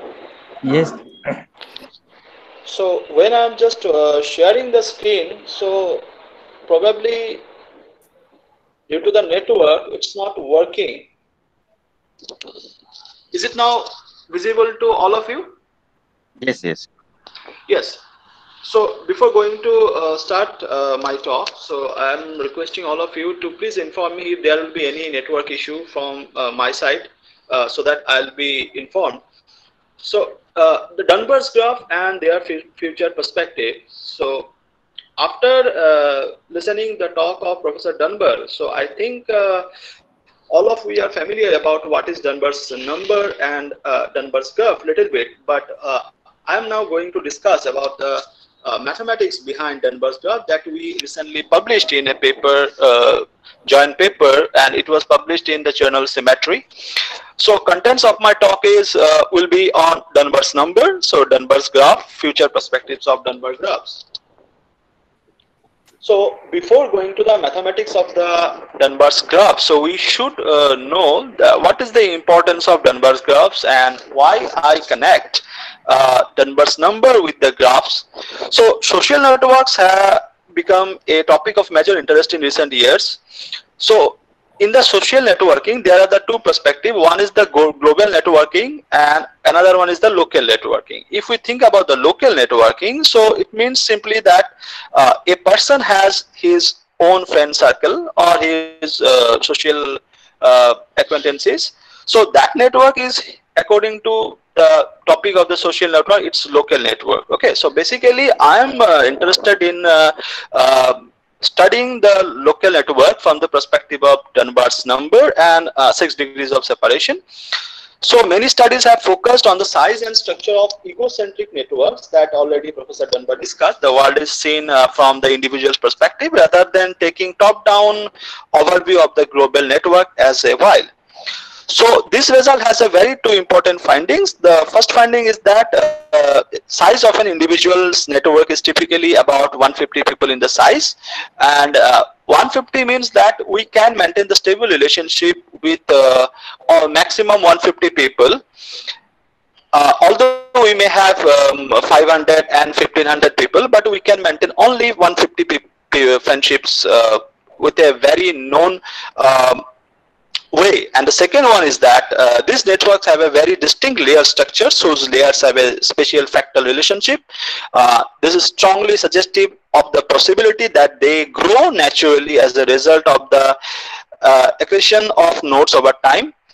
These layers with the same numerical size, that's 5, 15, 50, 150, and I'm just not writing 500 and 1500 because we are only focusing on the stable relationship. So one can study also Dunbar's graph from the perspective of 500 and 1500 people. So it's not a very big deal.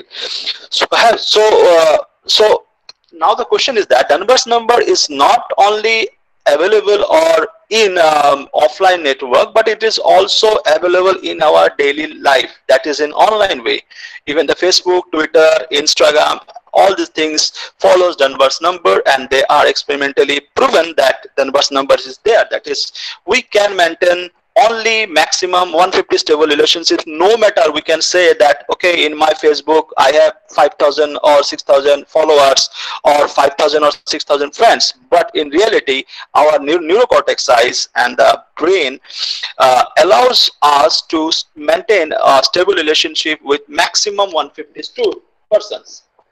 So Dunbar's numbers can be present in, is found to be present in structure of personal social networks, hunter-gatherer communities, Facebook and Twitter graphs, email networks, co-authorship network in science, the organization of modern armies, alliances in online gaming environments, calling patterns of cell phone database, and trader networks on stock exchanges. So I think that Professor Dunbar already shared light on all these aspects from his Dunbar's number and with suitable mathematics and graphs. So I will discuss about the Dunbar's graph. So the constant on both the networking size and structures are due to, in a part, of the cognitive limits on the number of people who can be known as individual, that is social bin hypothesis, and in part on the constant that time imposes on the capacity to interact. So Wilson et al. They conducted one experiment, and they found that the social network, social interaction graph of Facebook at that time in 2011 has some restrictions, and these constants are reflected individuals' willingness to do favor for each other. Alters who lie in each other innermost, that is 5 and 15 hierarchy circles, layers are most likely to offer help. That means it simply says that let's take some of the worst examples. Suppose my some relative die. Okay, so when my relative dies, so you can check that in general, we always call very near person to inform that, okay, my relative died. That means in the very crucial situation, we get support from the innermost core of the Dunbar hierarchy level, that is 5 and 50. And then we get help from our stable relationships in 50 and 1,000, 100, 500. So, and then people who lie in each other outermost 50 to 1,000, 100, 500, that's already I said. So, now, an alternative and perhaps better known approach of the social networking is based on the Milgram's experiment. So, if anyone studies social network, they can they may be familiar with Stanley Milgram's famous experiment on studying the social world phenomena. And that social world phenomena is very important. Even I can tell you that there was a movie or perhaps serial. I am not actually remember that whether it is movie or serial in 1991 with the name social networking. Small world phenomena. So, what is the importance of this small world phenomena is that an alternative and perhaps better known approach to social network has been developed by Stanley Milgram in 1960. Which adopts a small world perspective and focuses on what has become known as the 6 degrees of separation. So, the idea of 6 degrees of separation at first not came into the mind of Stanley Milgram. So, it is interesting to find that the idea of the 6 degree freedom was written in a very, very short story written by Hungarian writer Frigyes Kerante. So, who wrote a short story entitled The Landsmark. In English, Chains. In this story, Kerante introduced for the first time the concept of 6 degree of separation. So I can suggest to every participants of this program that if you want to do science or do research, so try to like literature and try to read literature. What is the importance of this literature? Study, you can understand from this simple example that Milgram's experiment just created a new area of research, social networking. But the idea of Milgram's experiment was from literature written by a short story of Frigyes Kerante. So later, social psychologist Stanley Milgram reinvented the same concept as Kerante through in now famous experiment. So according to Milgram, the small world problem was generated from the following question. So given any two people X and Z, how many intermediate acquaintances are linked together or are needed before X and Z are connected? So often 6 degrees of separation is also known as small world phenomenon. That means it simply says that suppose I am considering myself and I am interested to send a parcel to Queen Elizabeth, who is not known to me, and I am not directly known to Queen Elizabeth sitting in London, but I can send her that parcel through my known person, and it is experimentally proven that maximum 6 people will be needed for the parcel to be reached to Queen Elizabeth, and that's why we called it is a small world phenomena.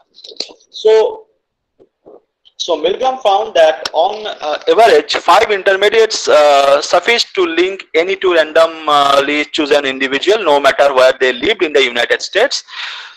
So after the 1967 experiment done by Stanley Milgram, he co-authored with Travers, and he wrote the joint paper in the name of Travers and Milgram, where they considered an population of n equal to 296 in Nebraska, where who are asked to generate acquaintance chains to target person in Boston, Massachusetts, employing the small world method of Milgram. So what they found that 64 chains reach the target person in Boston.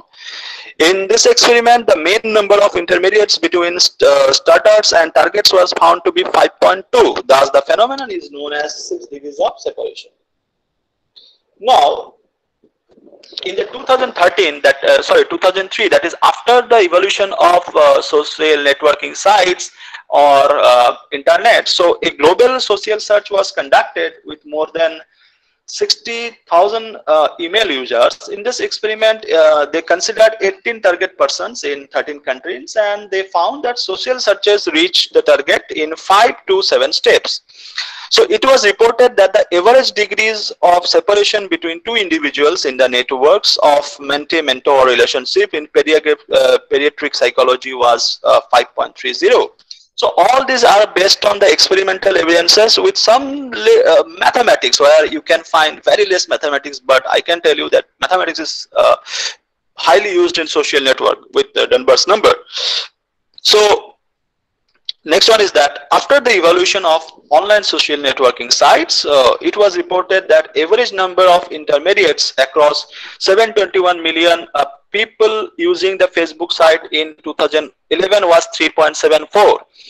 And hopefully all of you will be glad to know that that the experiment of the 2011 was conducted by the researcher of Facebook itself.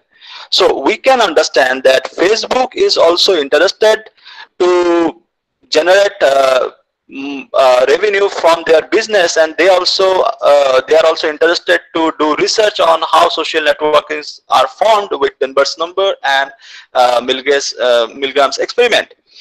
So 5 years later, a group of researchers at the Facebook research, same team, reported that the average separation was 3.57. That means it simply says that after the evolution of social networking, our small world phenomena reduced to 4. Previously it was 6 in case of offline social networking. Now it's 4. So in 2014, when there were 1.6 billion users of Facebook, it was found that 3.9 as average number of acquaintances separated any two people in Facebook social network, no matter who they are. In case of Twitter, it is also interesting that it is found 3.43 as an average degree of separation between any two random Twitter users. So the thing is that one possible explanation for difference in these two estimates of the small world constant is that evolution of online social networking sites has helped to reduce the number of links needed, because computational algorithms can search more efficiently than humans can for minimum paths. Again, if I consider from the perspective of Dunbar's number, so we are familiar that we can maintain stable relationship up to 150. So there is a very interesting connection. Probably we can think that there may be some very interesting connections. In one side, we are telling that social networking sites have been reduced the social distances in case of online network, and again we are telling that we can maintain stable relationship up to 150. So what's the problem behind it? So that was our motto, to introduce Dunbar's number to the world of research on social networks. So my question was that, do people search the whole of their personal social network when deciding how to start off a Milgram's small world chain? It means that suppose I want to send that is parcel to Queen Elizabeth. So shall I search everyone from my network and I will request them to send the parcel to the next one, or shall I depend on some reliable person of my social networking sites, and then I will tell him or her to pass it to the next one of his familiar persons or acquaintances. So that was my concern, and that we focused on our paper. Or do they search preferentially among innermost layers of best friends who are more likely to agree to any request for such favor? It simply means that, or can I say that I will request my relative, which will lie between 15 hierarchy level of 15 people or 50 people, and I will tell them, you just pass this to your friend so that it will reach to Queen Elizabeth, or so on. So that was interesting fact from this perspective of Milgram's experiment and Dunbar's number. So in considering this question, a further issue to bear in mind is that the limits of Dunbar's social network are only population averages. There is a considerable variation around these values at the individual level within populations. So what Kalish and Robbins found that an effect of both neuroticism and extroversions on the quality of an individual social network. Extroverts are more energetic, outgoing and sociable than introverts. Roberts et al. Showed that the extroversion is correlated with the size of the support clique, that is 5-layer. Though not the size of sympathy group, the 15-layer. So we can think that if I am an extrovert person, so I will not give my parcel to anyone whom I don't know very well, because I am the extrovert person and I have a very less friends. So I will try to figure out or try to find out any person between the 5-layer support clique or support layer of 5 people, or maximum I can go up to 15-layer. So other studies have reported similar results, that social world consists of 2 phenotypes. These two, those who have small social circles and who are more like social butterflies and have much larger networks. So age has some limits. Age has similar effects. Younger adults tend to have a larger networks, say 150 to 250, whereas older adults have similar smaller networks of a range from 100 to 150. So this suggests that it may be important to take personality into account when analyzing the size of the structure of social network. So in order to evaluate and compare networks, we need a methodology that reflects the dynamic of networks rather than the more conventional static network indices such as path length or degree. So before going to next topic, that is topological indices or the mathematical part. So I'm asking to all of you, am I audible till now? Am I audible to everyone? Yes, yes. Please go ahead. Okay, thank you. So a topological index can be defined as a real valued function from the graph G to the set of positive real numbers, which maps every molecular structure G into a non-negative real number. So topological indices basically indices which is used in theoretical chemistry, and it is prior to our work, we can tell that hardly anyone find any applications of theoretical chemistry in social network or Dunbar's number. So this was our first report where we can work on. So general Randic index is given by R suffix alpha, and G is the graph or the network. So it is the summation of the age UB, that is UB is your the age in the set of ages, and du dv to the power alpha. So what is d suffix u, d suffix v? D suffix u is the degree of the node u and degree of the node v. So to the power alpha. So if alpha equal to -12, then it reduces to Randic index. So first Zagreb index is defined by m suffix 1g, and it is nothing but the summation, that is ages belong to u, the set of the edges containing u and v, and it is summation du plus dv. And if alpha equal to 1, then this Randic index reduces to second Zagreb index, that is m suffix 2g. And if alpha equal to -1, the general Randic index reduces to the second modified Zagreb index.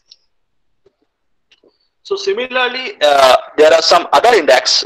So I will come to the later about the importance of index. The inverse sum index of the graph is defined by ig, where it is equal to summation uv belongs to set of the edges, d suffix u, d suffix v divided by du dv, that is the sum product of the degree divided by sum of the degree containing u and v. Similarly, we define harmonic index and augmented Zagreb index and symmetric division indices. So these are some available indices in theoretical chemistry. So importance of this indices is to classify a network based on the degree and their networking information flow That is information. I'm not talking about the information of signaling or all these things. I'm talking about the molecular information. So I thought that before going to any other branches, so I considered a particular person as a molecule, and then I decided to work with Professor Dunbar that we will generate this graph and we will work on it based on theoretical chemistry. So let's come to the Dunbar's graph, and it's a first of all it's an example. So then I will come to the definition. So it's a 4,3,3 agent recruitment graph. So it's a very simple structure. It's a graph of having very simple structure. So suppose I am considering the person 0 as myself. So I have the 4 persons which are known to me. That is 1, 2. I'm just a little bit making it bigger for your visualization. So I'm considering 1, 2, 3, 4 as my as the persons whom I know, and the person 1 knows other 3 persons. So 7, 6, 5. Again, person 2 knows 8, 9, 10. Again, 3 knows similarly 3, and 4 knows again 3 persons. Similarly, you can check in the last layer, 6, the layer before the last layer, 6 knows 3 persons. That is 20, 21, 22. I am numbering them as the person 20, 20, 20, 21, 22. Similarly, 7 knows the person 23, 24, 25. So this is 4,3,3 agent recruited graph. So why it's 4,3,3? Because I am known to 4 persons. So its first layer is 4, and 3 means all the members of my known person. Okay, that is in the first layer. They have the 3 acquaintances. Again, the rest of the persons in the second layer, they have also 3 friends of each. So it's a 4,3,3 agent recruitment graph. So why these types of graphs are important? Because these types of graphs are representing Dunbar's graph in terms of generalization. So consider already I discussed about the example. So now I'm coming to what is Dunbar's graphs. Consider a set of these Dunbar graphs linked through a common individual at different layers to each other to create a small world chain. To represent, we introduce M and R agent recruitment graph. That means we are trying to generalize our 4,3,3 agent recruitment graph as M, N, R agent recruitment graph. So where N is greater than 1. To provide its a formal description of this graph with M polynomial. So M polynomial is a topological invariant in terms of graph.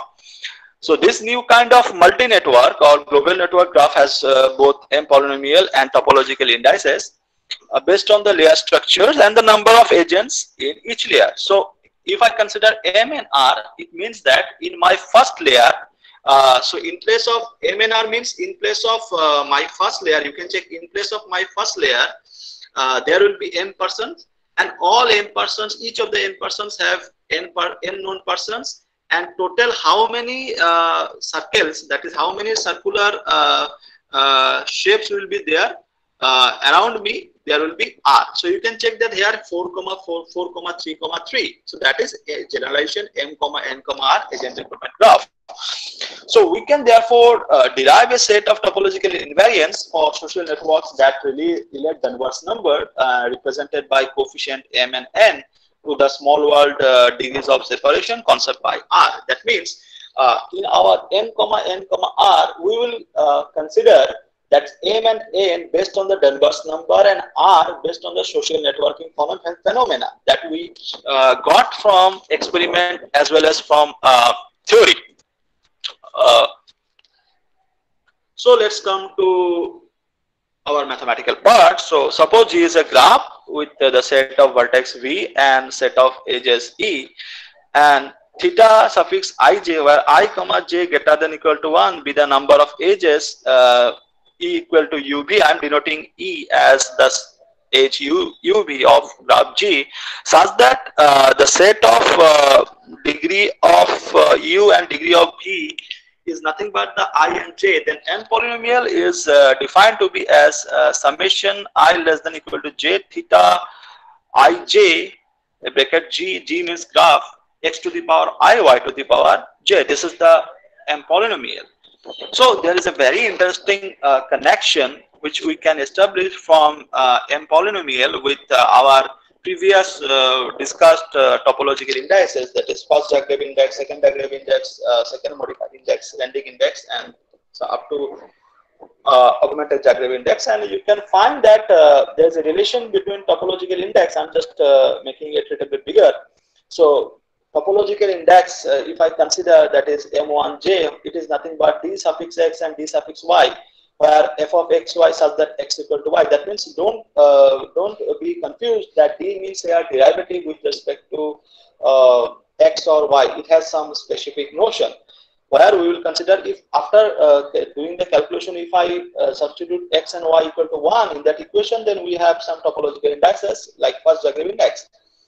So according to Duets and Kalbajar, so you can check that d suffix x is nothing but x, then partial derivative of f x comma y, that is the with respect to x. Similarly, d suffix y is nothing but y into partial derivative of f x comma y, that is with respect to y.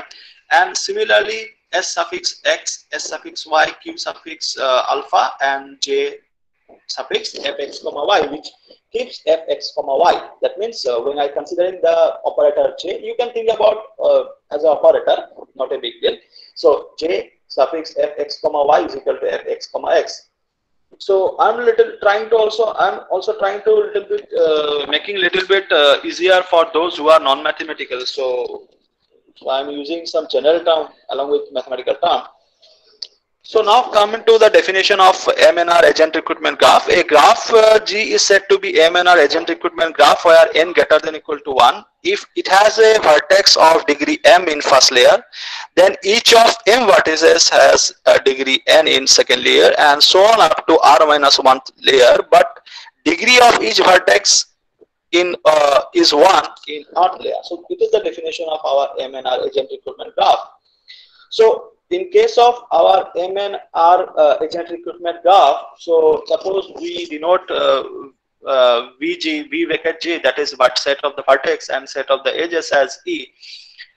And if G indicates MNR agent recruitment graph where n greater than equal to G, then the set of the vertex contains 1 plus m n to the power r minus 1 divided by n minus 1. And the set of edges contains m whole n to the power r minus 1 by n minus 1.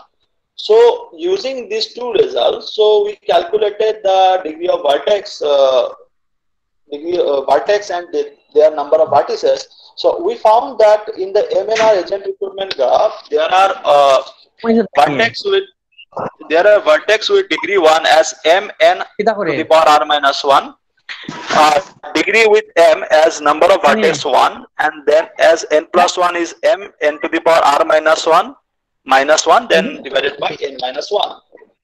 Similarly, we calculate the edge degree table. Edge degree table is based on the degrees, that is 1 comma n plus 1. It means that if I have the edge, then in one side it has it is a vertex with degree 1, and in other side it has a vertex with degree n plus 1. So we got the number of edges as m n to the power r minus 1, and so on for rest of the cases we got it. So for the sake of easiness of calculation, so we consider that beta equal to m n r to the power n minus 1, gamma as n, and delta equal to m n n to the power r minus 2 minus 1 by n minus 1. Now, what we are doing that suppose E1, E suffix 1, G, and E2 suffix G, E3 suffix G be the set of edges, UV belongs to the set of edges whose indices vertices have the degree 1 and n plus 1. Next one is m and n plus 1, and n plus 1 and n plus 1. It simply means that E1 will contain those edges which has a vertex with degree 1 and other vertex with degree n plus 1. And similarly for E2 J and E3 J. So thus theta we indicate as theta suffix 1 n plus 1 is nothing but the number of edges in the set E1, it's equal to beta. Similarly, theta m n plus 1 is equal to gamma, and theta n plus 1 is equal to delta. So now using the polynomial, m polynomial, so we got mg x comma y as we defined earlier. It's equal to summation I less than equal to j theta ij x to the power I y to the power j, and we got the line, that final line, as beta x y to the power n plus 1 plus gamma x to the power m y to the power n plus 1 plus delta x to the power n plus 1 y to the power n plus 1. So I consider this polynomial as the function of two variables, that is f x comma y. So I calculated, we calculated that is the capital D suffix x, the operator D suffix x, by using the formula, and we got it. It is beta x to the power x y to the power n plus 1 plus m gamma x to the power m y to the power n plus 1 and plus n plus 1 delta x to the power n plus 1 y to the power n plus 1. And similarly, we got the other calculations based on our operator, that is d suffix y, then dx dy, and then sx sy. So we got this calculations. It's very easy. Even a student of class 11 or 12 can calculate this calculations. So finally, after calculating all these things, so we are required to find those types of formula or the connection between the m polynomial and our topological indices. So we got it as you can check here. We got it that s suffix x, that is last one, s suffix x j dx dy, and it is nothing but of this form, which is written in the slide. Similarly, other forms. So these are simply calculations. So we got it, and now after having the calculations based on the required formula, so now we have some results regarding that MNR agent graph. Suppose GDA MNR agent recruitment graph, then our first Zagreb index is nothing but equal to MNR minus 1 n plus 2 plus n plus n plus 1 plus n to the power r minus 2 minus 1 n minus 1 2 n plus 1. Similarly, I got the second Zagreb index. It is written here. So I'm just keeping the slides for 1 second for everyone so that they can check the answer. That is second Zagreb index equal to m n r minus 1 n plus 1 plus m square n plus 1 and the rest of the part. So similarly, next I consider the modified Zagreb index, that is MM2, and then R alpha is the Randic index of alpha, generalized Randic index. Then R alpha is the modified Randic index. So these are the mathematical calculations that we calculated in our published paper. And this is the standard derived Zagreb index. That is middle one is that harmonic Zagreb index, and it is inverse Zagreb index. So we calculate based on our MNR agent recruitment graph. Now, and this is the augmented Zagreb index. So we calculated it. And interesting fact is that on calculating it, what we got a very interesting picture of the social networking based on the offline and online social networks. So now the idea of the Dunbar graphs and topological indices come into the place. So we can consider, now we can determine the topological indices for a set of graphs that differ in their size and structure in a way we suggested in introduction. So we consider all possible combinations of m n values of Dunbar's layer, that is 5, 15, 150, and r equal to 4 and r equal to 6. So why I did not consider 50, people may raise questions, so I will tell the answer if someone will ask me the question. So I'm leaving this for you to think for a while. So r equal to 4 means we can check in our experiment by other researchers that in case of online social network, the 6-degree separation reduced to the value of 4. That is, so r equal to 4. And in case of offline network, so r equal to 6. Thus we consider r equal to 4 and r equal to 6. So it's simply a matter of interpolating these values into the equations that we got in terms of 9 theorems.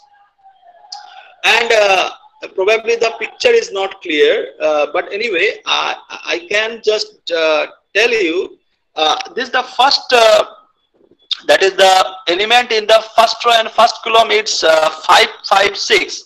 So when I put m equal to 5, n equal to 5, and r equal to 6, it simply means that it's a Dunbar graph where I am familiar to 5 persons. That means I am fully extrovert, and my 5 friends has 5 persons. Okay, they are also extroverts, and there are social network, and the social network is offline. So r equal to 6. Then we calculate the, that is first Zagreb index, second Zagreb index, and the remaining other.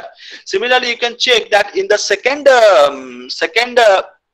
element of second column and first row, it's 5, 50, and 6.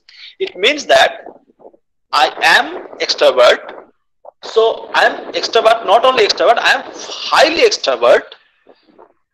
Probably I am not, I don't like to go outside, I don't like to enjoy parties or all these things. You can think about myself as a highly extrovert person. If I am just showing you the 5, 156. So I am extrovert. So I have the 5 people who are known, but they are not extrovert. They are sorry, I'm extremely sorry. 5 means I am introvert, and 150 means they are extrovert. Okay, I'm extremely sorry for this mistake. 5 is introvert and 150 is extrovert, and again 6 means it's a offline network. So we calculated all the calculations, and we can check with 550, 150, and all these things. So after calculating this, we got a very interesting result, and it matches with the experimental predictions of kilowatt. So theoretical verification of experimental results of kilowatt et al. So I am glad to tell that kilowatt predicted from the experiment, and it was before appearing the Dunbar's number from the experiment, but there was no mathematics which can describe that kilowatt's prediction. But we are glad that we predicted, and we found with our mathematics, we have shown it is that it is possible to describe the properties of networks using invariants from chemical graph theory. These indices have the benefit that they will allow us to capture the dynamic properties of how the network grows and how information is likely to flow through a network. So probably Professor Dunbar discussed about the network flow. So this is another idea. I can tell you that there is a very nice connection with topological indices and the polynomials, that is polynomials as topological invariants and information flow. So on one of the benefits of an approach based on M polynomials is that it provides a basis for comparing networks of different size and structure. So what we found that extroverts and introverts have networks of different size with M corresponding different dynamic properties, and M polynomials provide us with a metric for determining the consequence of these differences, both for the personality types concerned and also for their capacity to form integrated networks when their characteristics differ in the way they do. So you can understand from our work that we considered the one's social structure, and as well as we indirectly added the personality in our networking. So that's really interesting to know that so many ideas are connecting in one Dunbar's graph. M polynomials provide us with a natural metric for describing and comparing the structure and properties of social networks in a way that it reflects the growth properties. So it also allows us to determine how optimal these networks are, as well as it provides a metric for comparing the efficiency of different networks. Such analysis have implications for understanding the efficiency of business organization, and it is found that they are hierarchically structured networks of this kind. So you can check that our M, N, our graph is nothing but the most of the agent recruitment graph that we found in our earlier days, or maybe in some cases you can find also till now. So here we consider networks with only a limited range of structures. The computed value suggests that the networks in which both M and N layers only target their inner core, that is 5 layers, are unlikely to reach wide enough range of alters to successfully meet Milgram's small world criteria. It means that no matter how much you are extrovert, if you want to share some information or share some parcel or share anything through the Milgram, so you have to rely on your inner core people. That means the people who are in your inner layer, which is nothing but the maximum 5. And it's really interesting. And often we know that often we tell that we share the information, but the information was not sent to others. So what's going on? So we became depressed. So all these things are because of our study, because we feel that everyone is reliable, but it's not true. In general, it's the people, those who are in the core level. So, so long as well as the layers at least target their prospective 50 layers, a 6-chain path is likely to reach a sufficiently large population to locate the target individual, and the 4-chain paths are likely to be challenged. It simply means that you can check from our previous calculation that it's really true from the perspective of topological indices. However, both 4 and 6-chain paths are likely to reach a wide enough of population to be sure of finding the target, provided all layers exploit their full 150 social networks. And this paper confirms the empirical findings of Kilworth et al., who used a small world experimental design to show that number of people selected as the first step in the chain reached peak somewhere in region 150 to 250. And let's come to the future perspective of Dunbar's graph. I'm not going to share all the future perspectives of Dunbar's graphs, but I'm sharing only this one because we are working on some ideas with this topic related to in our next paper. So I'm just giving you some future perspectives, and there are very interesting perspective of Dunbar's graph in social network. So this is the famous picture that we found in a few days ago, and it was the picture of gathering of migrants at Bandra railway station in Mumbai after rumors of special train was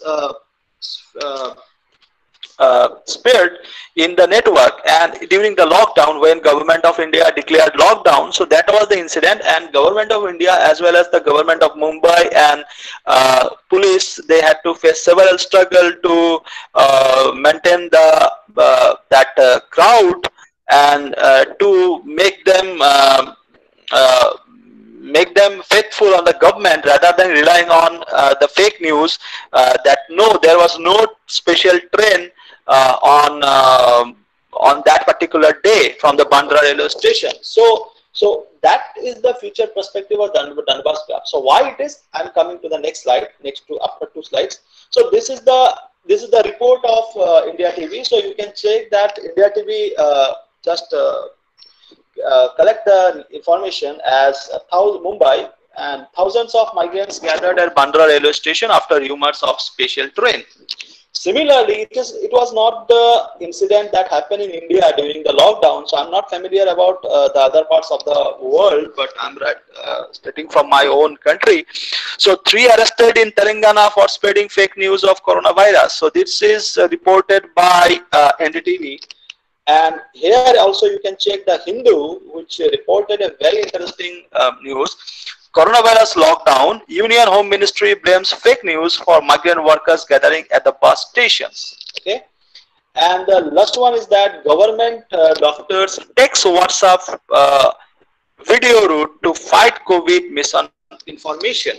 So now, what is my intention to show all these snaps to all of you? Because have you ever thought that when the misinformations are spread, so are they spread from the hierarchy layer of 5 or 15 people? That means if I have the misinformation, so will I share the misinformation randomly to anyone who is in my WhatsApp group, or shall I share that misinformation to someone who is in my core level? Okay, that is 5 or within 15 or 50 level or 150. So have you ever thought? Yes, that is the important questions. That is one of the important questions regarding the Dunbar's graph and their future perspective. And I can tell you, if someday we'll be able to give some possible answer with Dunbar's number, then I can assure you that there will be very less number of riots in the world, and world will be more peaceful, and it will be a more better place to live than we are now.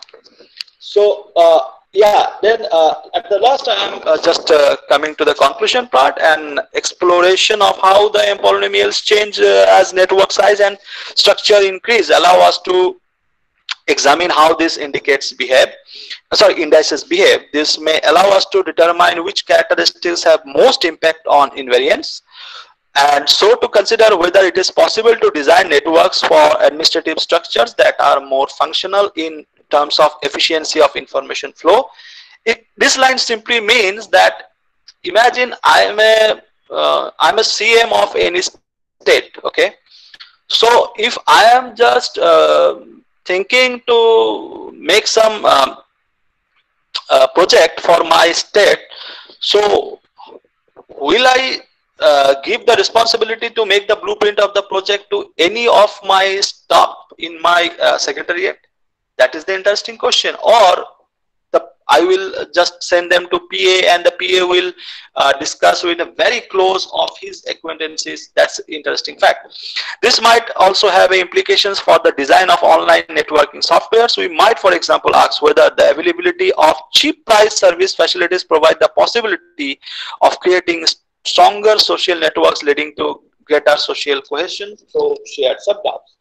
And this is my reference, so you can check that the first one is of Stanley Milgram's famous world small world phenomena, and which changed the entire study of social networking. Next one is Thevar's and Milgram's, which I discussed. The third one is the very, very burning paper in which Professor Dunbar shared his Dunbar's number. And the last one is that I discussed on Dunbar's graphs in social networking, and which published in Symmetry. That is me, my co-author Bijit, and Professor Dunbar himself, and it's freely available. So thank you from my side. Now I am handing over it to Professor tarini.kumar.dutta for the next thing, and I'm waiting to take some questions from your side. Thank you.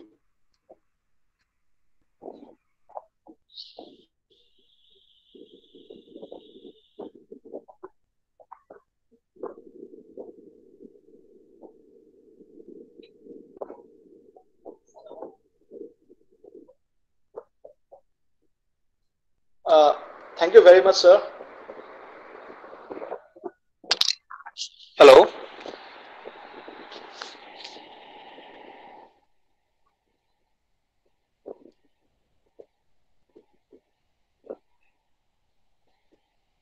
Thank you. Okay. And I think it's okay. Santanu, thank you very much for your interesting talk. And moreover, the concept of topological index, social brain hypothesis, 6 degrees of small world phenomenon, and all these are the very, very interesting concept related to the social networking. Anyway, we have received so many interesting questions from different participants. Yes, sir. Dr. Sanjay Dutta, could you please raise some questions?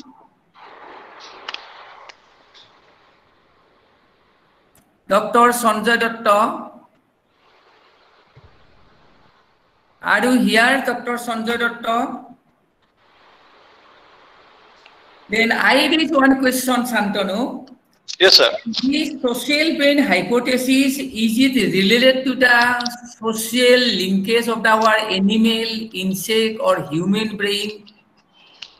Sir, basically, if I consider about the social brain hypothesis or social brain phenomena, so it's basically related to an animal's cognitive behavior to maintain the limit social connections. Okay, so I am not familiar about the fact whether this considers that how much I am connected with an animal or how many animals will be connected to me. But social brain hypothesis says that we, being the human, so we have some limitations, social limitations of making friends and human cognitions. Similarly, the other animals, respective animals, have the respective social cognitions.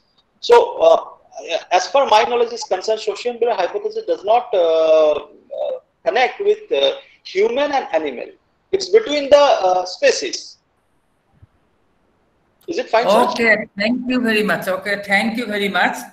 Yes. But anyway, time is a constraint for us, and Yes, we have received so many requests from the participant, and definitely we'll try our best to compile with all the requests.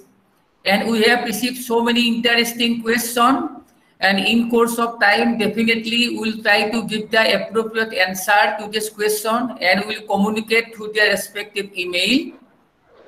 And yes, now we request Dr. Hemen Farali, the head of the Department of Mathematics of Assam Don Bosco University, to present vote of thanks. Thank you, sir. Am I audible? Yes, it is audible. Thank you, sir. At the very outset, I, on behalf of the Department of Mathematics, Assam Don Bosco University, would like to extend our heartiest gratitude and regards to our Honorable Vice Chancellor, Dr. Stephen Mabili, for initiating the Convener with very enlightened welcome address, and also for his valuable support, advice for the success of the Convener. Next, I would like to express our deep thanks and gratitude to internationally reputed academician, Professor Robin I.M. Dunbar, Emeritus Professor of Evolutionary Psychology, Oxford University, UK, for his kind acceptance of our request to give a talk at the Convener, and for his outstanding seminar talk. So his talk will definitely have very high impact on the interdisciplinary area of research in mathematical science. In our university academic community, research scholars and students will benefit much by his enlightened talk. We are also very much grateful to our another speaker, Dr. Santanu Acharjee, for accepting our request and for delivering very interesting and exciting talk, which will be very much beneficial to our young generation. Our happiness knows no bounds when we have had more than 3,000 plus participants from different countries all over the world. And this kind of webinar and interaction would definitely reflect our ideas and experience to each other. So this will create very strong harmony and unity among the academic community all over the globe. We express our deep thanks and gratitude to all the participants and hope to see you all again in our next academic programs. We are very much indebted to our all school directors, including Dr. Manmoiri Burwa, Director of School of Fundamental and Applied Sciences, and Srihi Burwa, Director, Human Resource, all faculty members, students, and the faculty members of the Department of Mathematics for their full support, cooperation, and participation at the Convener. I appreciate Professor Tarini.kumar.dutta, convener of this webinar, for taking initiative and for making the event great success. We are also extending our heartiest thanks and gratitude to Dr. Aziz Khan for his active role for managing the network and technical system very efficiently. So thanking to all. So with this, I conclude the vote of thanks. Thank Sir, you. I have one question. Sir, hello, sir. Hello, sir, I have one question. Okay, please. Yes, go ahead. Am I audible to you? Am I audible to you? Yes, yes, yes. Yes, I am Siddhartha Chatterjee, Department of Computer Science Engineering, JIS Group, Kolkata. So my question is, when we will get the feedback link? Definitely feedback link has already been circulated, and if you do not receive, definitely we will send it to your email. You please fill up your feedback, and definitely you'll get the award certificate. Definitely. That means that means, sir, after fill up of feedback link, it automatically generates the certificate, right? Yes, exactly. Exactly, and you send the feedback link through my mail ID. Okay, definitely. Not in chat box. No, chat box also, I think feedback link is there. Chat box also feedback link is there. I do not know why. I cannot find it. Sir, I cannot find it. So please post again. Please read. You have to listen here. You have to download the link. I mean, download the certificate from the link. Okay. Now feedback link. That's Ajit Khan. Okay. Thank you, Yes, sir. yes. Thank you, sir. Okay. Right. Okay, at the end, I also thankful and grateful to our two speakers, Professor Dunbar and Dr. Santanu. And I am also very much grateful to our Honorable Vice Chancellor, Honorable Pro Vice Chancellor, Honorable Registrar, Honorable all the directors, particularly Dr. Monmori Borua, and the Human Resource Director, Juhi Madam, and all the faculty members of Mathematics Department, student of Mathematics Department, other faculty members for helping me in a great way.